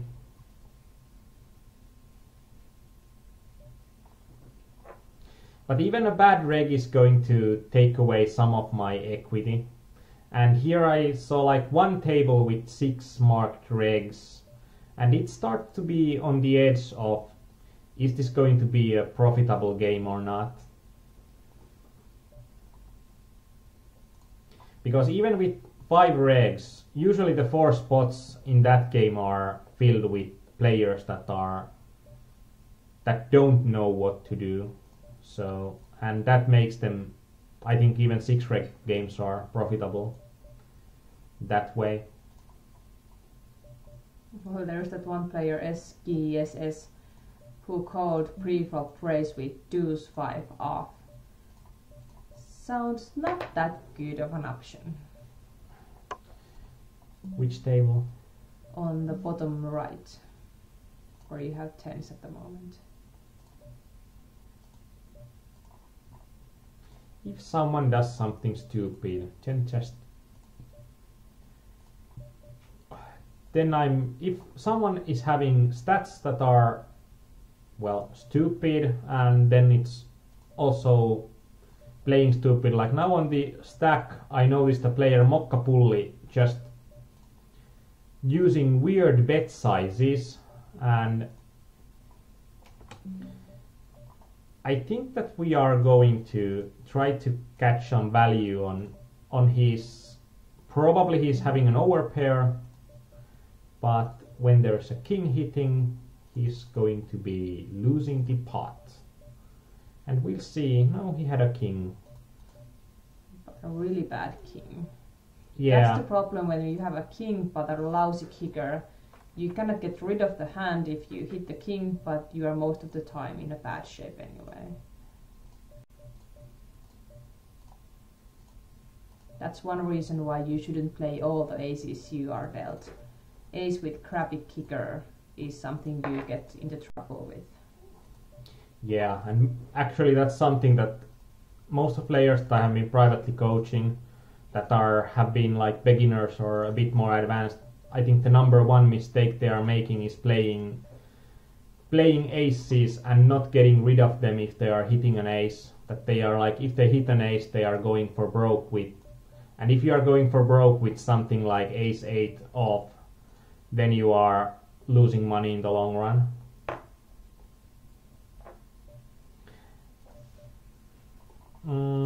And Corvus asks, after this project, will you play 50-50 still or only hypers? I think I want to see what the level of play is on the higher 50-50 levels, but I think most likely would be that I'm going to try playing a bit of a different set than I'm used to right now. So I'm probably trying to increase my average buy-in by adding 50-50s to my hypers regimen, and probably also dropping 6 max hypers and playing more like 9 max turbos, 9 max normals, 9 max hypers and 50-50s, and trying to get like over $30, only playing $30 or higher games, and trying to focus on getting a good game quality and also playing games that you don't get as much hands per hour.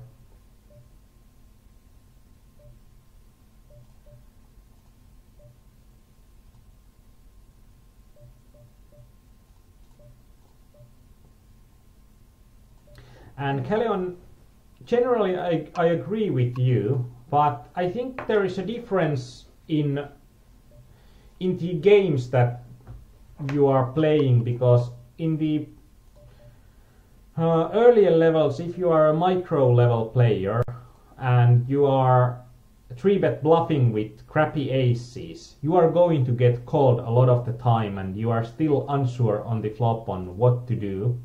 So it's a bit different when people are also folding, because then you are then it's easier for you to have a 3-bet bluff range as well. And I don't say that you shouldn't be 3-bet bluffing in the earlier stages, but there are spots that are going to get you in trouble if you are 3-bet bluffing with hands that aren't hitting flops well, because you are going to see them flops. You like it or you don't, but you are going to see some more flops than on the higher buy-in levels.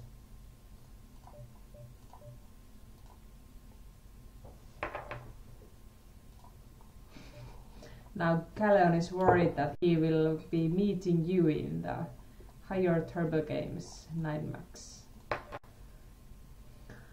Oh, there's going to be some epic battles going on.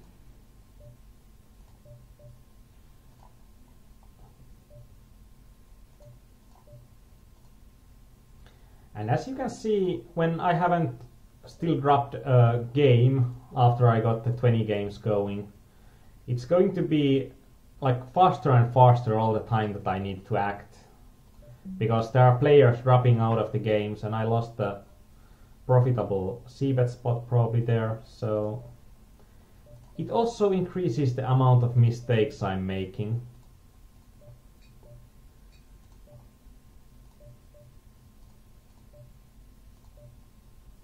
Yeah, Calleon is saying that in the micros or versus unknown or physis in general, 3-bet bluffing is questionable.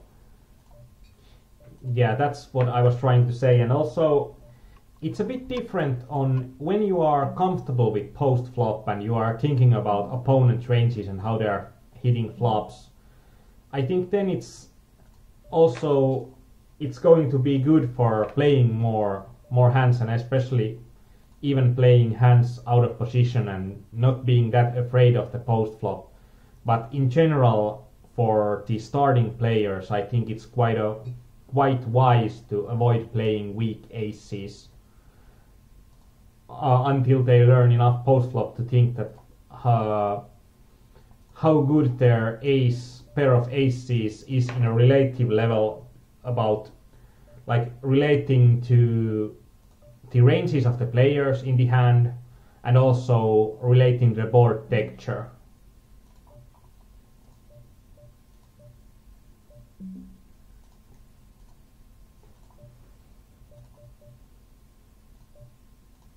Actually, I didn't see that he was 3-betting there, so there was like a min 3-bet, and I called with ace-10 suited, which is bad. I thought that he was only calling, but he was min 3-betting. Oh well. Against a really aggressive opponent, this is an easy ship, but against the more passive reg, it's probably not going to be profitable to shove it there. And well, you are really rarely in heads up in 50-50s. Yeah, that's something that helps with multi-tabling a lot, that you are not going to get yourself in really short-handed situations. But it's also the other way around, that when all of your tables are having a lot of players at once, it requires reading the stack sizes quickly. It's way harder than in 6 maxes or 9 maxes. And it takes some time before you get used to seeing 6 people on the table, that you see instantly whether it is a bubble or not. Yeah, and in 10-player tables, the tables also look a bit different, so it takes a bit of time to learn, like how does a game that's in the bubble look like, and glancing for information, it's something that you require more training. That's why it's really useful to put that info tab on the PokerStars software, because then you see instantly how many players are left. Trying to steal the pot there cheaply.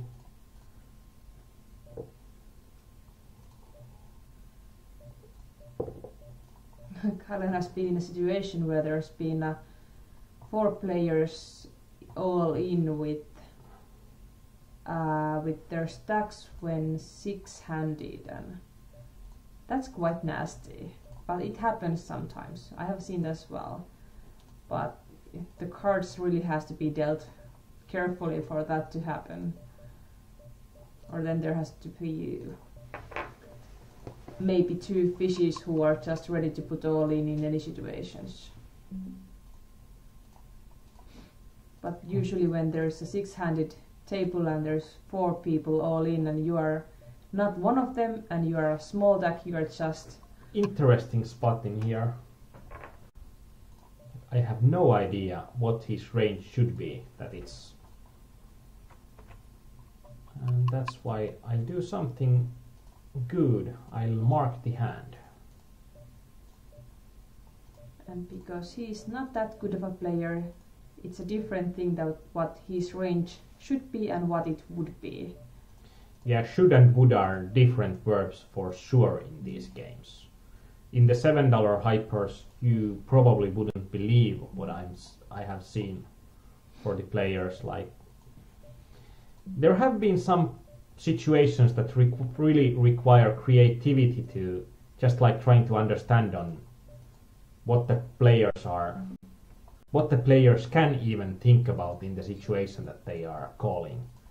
Like something that they are calling on the river with something like 10 high in a spot that there is like everything except one card on the higher cards are already on the table, and someone has betted 3 streets and they are happily calling the river with 10 high. And then you are like,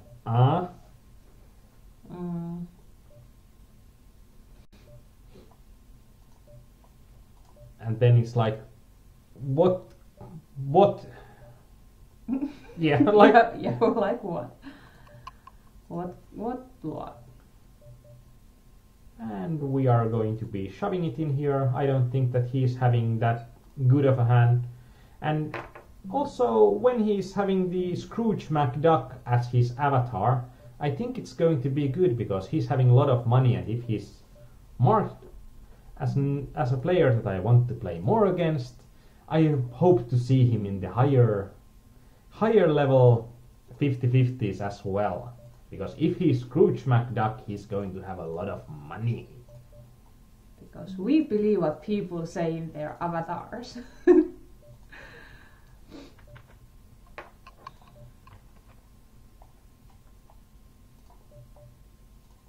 And that's also, you can see,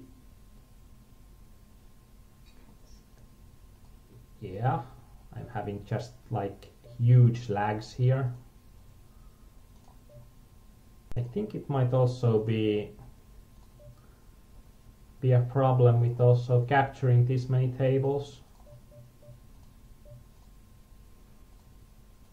Yeah, and while we are playing 20 tables and broadcasting that live.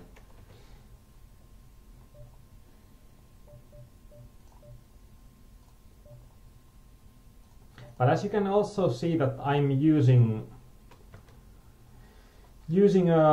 or I need to use the get the active table hotkey a lot in these games to, when I'm moving tables, I might move some tables over to active table and then I'll need to find it quickly, so I'm using the get the active table, and that's something that makes stacking a lot easier if you are always having the get active player hotkey at hand. And I'm having it on my mouse so that I can easily get the active table if for some reason I'm losing the focus. And against an aggressive player we are going to be shoving here pretty widely. Even though he opens 4x, then it's just going to make the situation a bit better for us, because then we know that he's not going to be a regular player and he's not going to probably think as well as he should.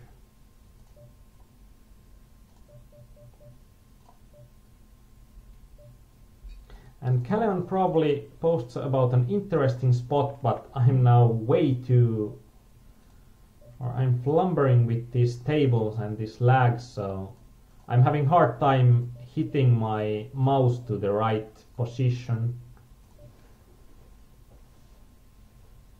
and we luckboxed against his pair of queens, and when we luckbox, we are more inclined to get it in against the player on the next hand with a wider range, because most people, when they are outdrawn, they react in a way that they are spooing even more chips and against the player that did outdraw them, because they are like feeling that there is no justice in the world, and if he's playing crappy hands, then I can be playing crappy hands and I will win him as well.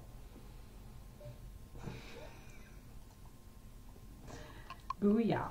So that's something that also to look forward. And there are like people that are, if there are players that are, like we have seen the tight regs here, they are getting into higher blind levels and they are getting there with crappy stacks, but they are getting there with crappy stacks because they are not increasing their stacks actively. But if there are a player that like plays pretty much every hand, and if they are getting with a short stack, you need to take notice if they have gotten a short stack from a previous hand.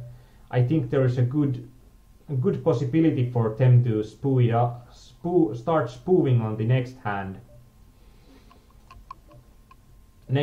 because they have felt unjustified, and that's psychologically one thing that makes players lose even more when they are practically tilting their money away, and most of the players, they aren't even noticing it happens. They're just thinking that, wow, I'll catch that guy next time. You sound like a bad villain from a country movie or some kind of old-fashioned, with the sheriff kind of things, riding on their horses. Yay! I'm eating my beans from the can by the campfire.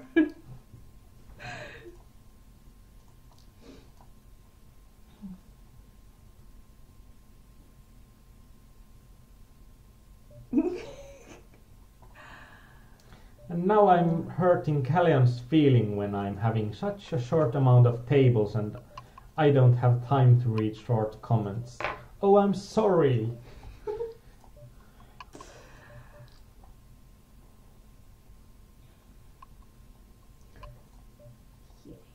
So Callion was a chip lead with 10 big blinds in cutoff, and their fish was button with 8 BB stack and 2 very small stacks on the blinds, and Villain decides to call with queen jack off, and they are nasty spots to estimate profitability. I wholeheartedly agree, but I think on the MTT sit and goes the people are, even though in the 18 men's it's even more important because the bubble is so strong to understand how the bubble works. But in the MTT sit and goes, people are understanding the bubble spots even less, so they are worse in things that they would need to be good at, and that's something that's like mind-boggling. Korpisotori, I said beans, not penis. Beans, papuja. Yeah, actually there was that one hand I was wondering, did you misclick or did you have some kind of a bigger idea behind that hand? You were in the UTG and you min raised with ace 8 suited with like 3 or 4 big blinds. But you were reading that Callion's hand, so it might have been a misclick. It was on the top right corner. It depends. Sometimes if there are just regs behind me, I like to raise pretty widely, even from an early position if all the players behind me are tight, because I think that I'm going to get the pot without contention so often. Even though you have like 4 big blinds. If I'm having 4 big blinds, then it's a mistake and I should have shoved it. Yeah.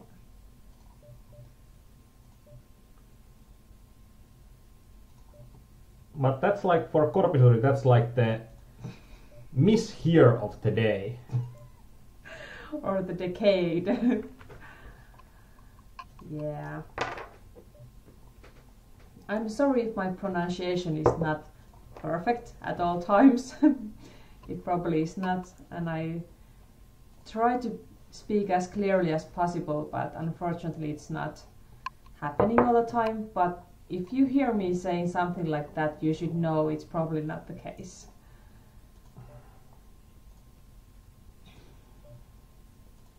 Yeah, but like that eating beans in a can, it sounded like a cowboy movie, a bit like Rakeback Mountain.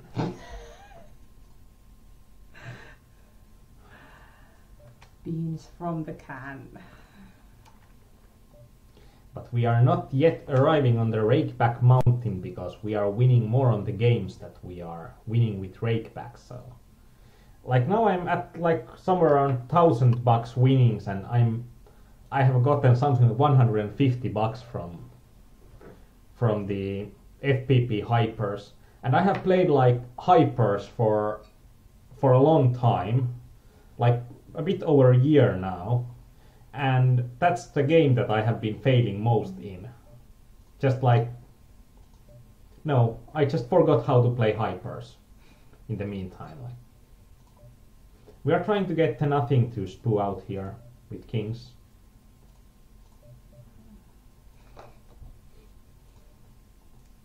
I don't know if Korpisatori has been drinking, but we certainly haven't been drinking today. Just plain old simple Coca-Cola. Coca-Cola and coffee. Everything that a grinder needs.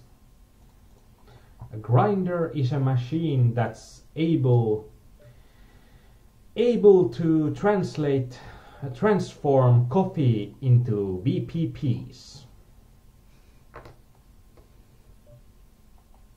Maybe I should print a t-shirt from about that text to you. Maybe for the VIP Club Live. Yay. That's true. Yeah, we are going to Stockholm in a month. Hope to see you there. There's a PokerStars VIP Club party at the end of the April. And we've got our tickets. Have you got yours? And this is also an interesting spot. This is also one of those spots that I'm going to be checking it. And I'm going to be shoving most flops, because I think that I'm getting some fold equity there. And there is still a sizable side pot to get. And if pre-flop I can't get anybody to fold, but if I can get post-flop some of the players to fold, then it's going to be a good spot too. And we are back at the level that we started this. We are still having 5 games going on.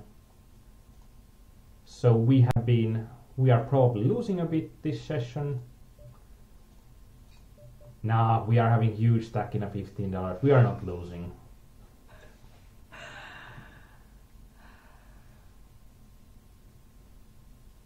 Do you ever feel that your feelings are going up and down in an instant?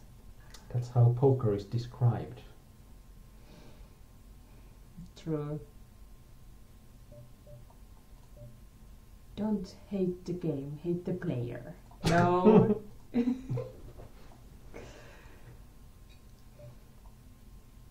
And Poker Imania home game in 15 minutes. I think. Yeah, it should be in 15 minutes, not in 1 minute.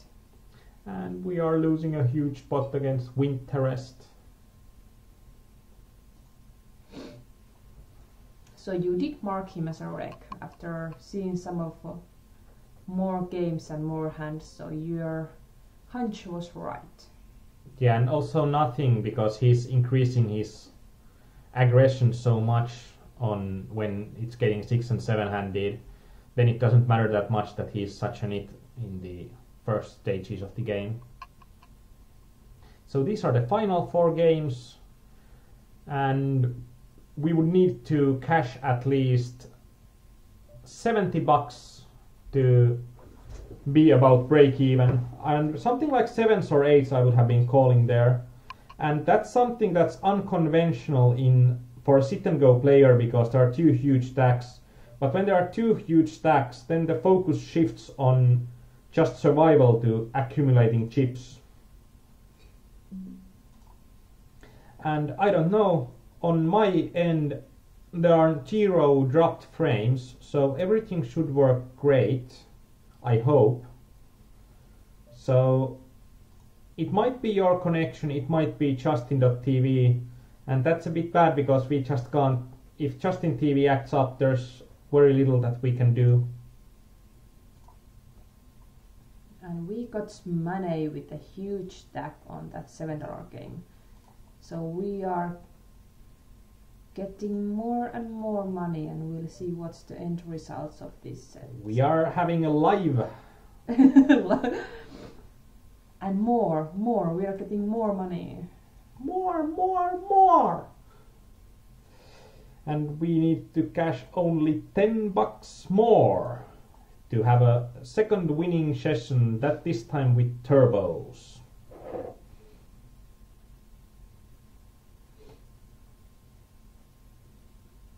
And once again, more. Chips, not money yet.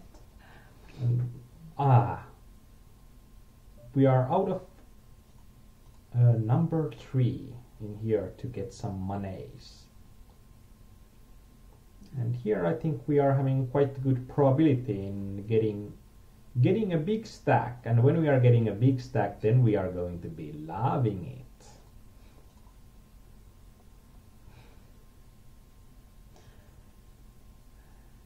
For sure, because we like to abuse the bubble. That's the most funny thing ever. Yeah, and we had a big stack. Now we don't have a big stack. We are going to get the big stack back. That's like the main principle for the 50-50s. Not Bit bigger the biggest.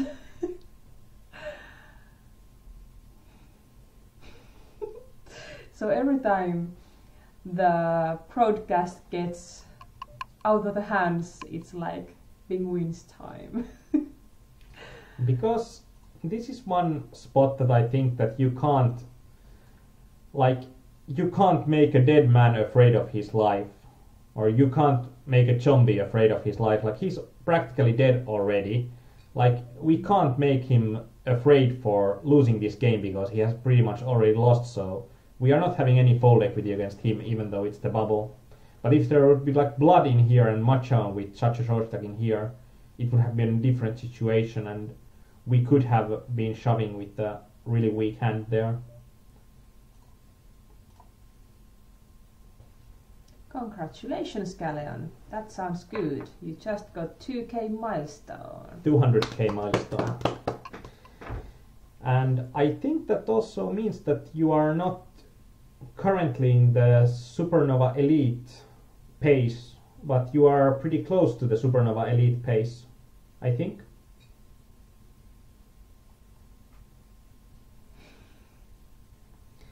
And now you can see that we have made a $20 increase at least, and we are having a huge stack here. Have you found out which is your biggest stack so far? I actually won. I had a 5.5k stack and Kutossili had a 4k stack, and we got it in today on a $7 game, and I ended the game with like 9.6k chips. Oh, that's good. That must have felt awesome. Yeah.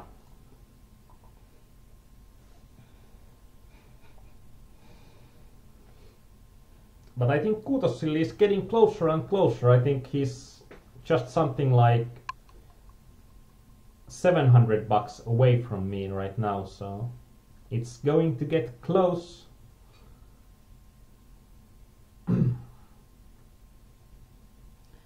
Kauris, unfortunately we are not going to get any more tables for this session. This is the last table you'll see from Aarnimetsa today on this live broadcast.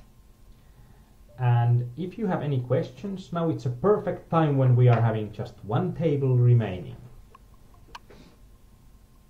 Questions about 50-50s, the Kutossili challenge, Supernova couple live at Meaning of life. Stockholm. Penguins. No, penguins, not penguins. I didn't know any answers to any penguin questions anymore. That was my one piece of information I have shared with you already. Do we have time to go through those hands you marked? I don't think so. I think we'll pause them for later discussion. Okay, the home game is starting in a couple of minutes, so please make sure you're registering that if you have time. And you'll see other members of our forum there. And right now I have played 45 hours for this Scooter Silly challenge, and with 45 hours I have won 1 point something K. Let's see, 1.1k. So I'm closing in, so I'm having like $25 an hour, my hourly rate currently, which is a bit interesting. And the graph for the session looks like, or graph for this whole project looks like this. So I'm now running over my EV, but you have seen here it fluctuates a bit. Probably I have been, or today has been awesome day. And you can see how my games have gone. So like for $30 games I have been winning $250 for 14 games, so I have been running awesome in those. And last time also we looked at the places that I had like 48% ITM, but I was still making money last time we looked at this. But this time it's more balanced, so I'm getting into money 51% of the time, and I'm more focused on the bigger stacks, and I think that's probably what it should look like. Yeah, definitely. That looks good. Yeah, I think that looks pretty awesome, and I'm pretty satisfied in getting it pretty close to what I want to see as well. So you can see that I have already paid $740 of rake during this project. My total amount of buy-ins is about 13,700, and I will probably on the 7th day I'm probably going to get over 16k. And you did start with $100 bankroll. Yeah. That's the trick. Yeah, and you can see like now it looks like there is no variance in the beginning stages, but it has looked like those turns have looked like a lot more. But as I have increased my buy-ins all the time, the swings that are here, they are just so much bigger than the swings in here that it looks like I have had no swings in the beginning stages. Yeah, maybe we can just put some of those hands in the analyzing area, so you can find them there and give your comments about them. Yeah. Too.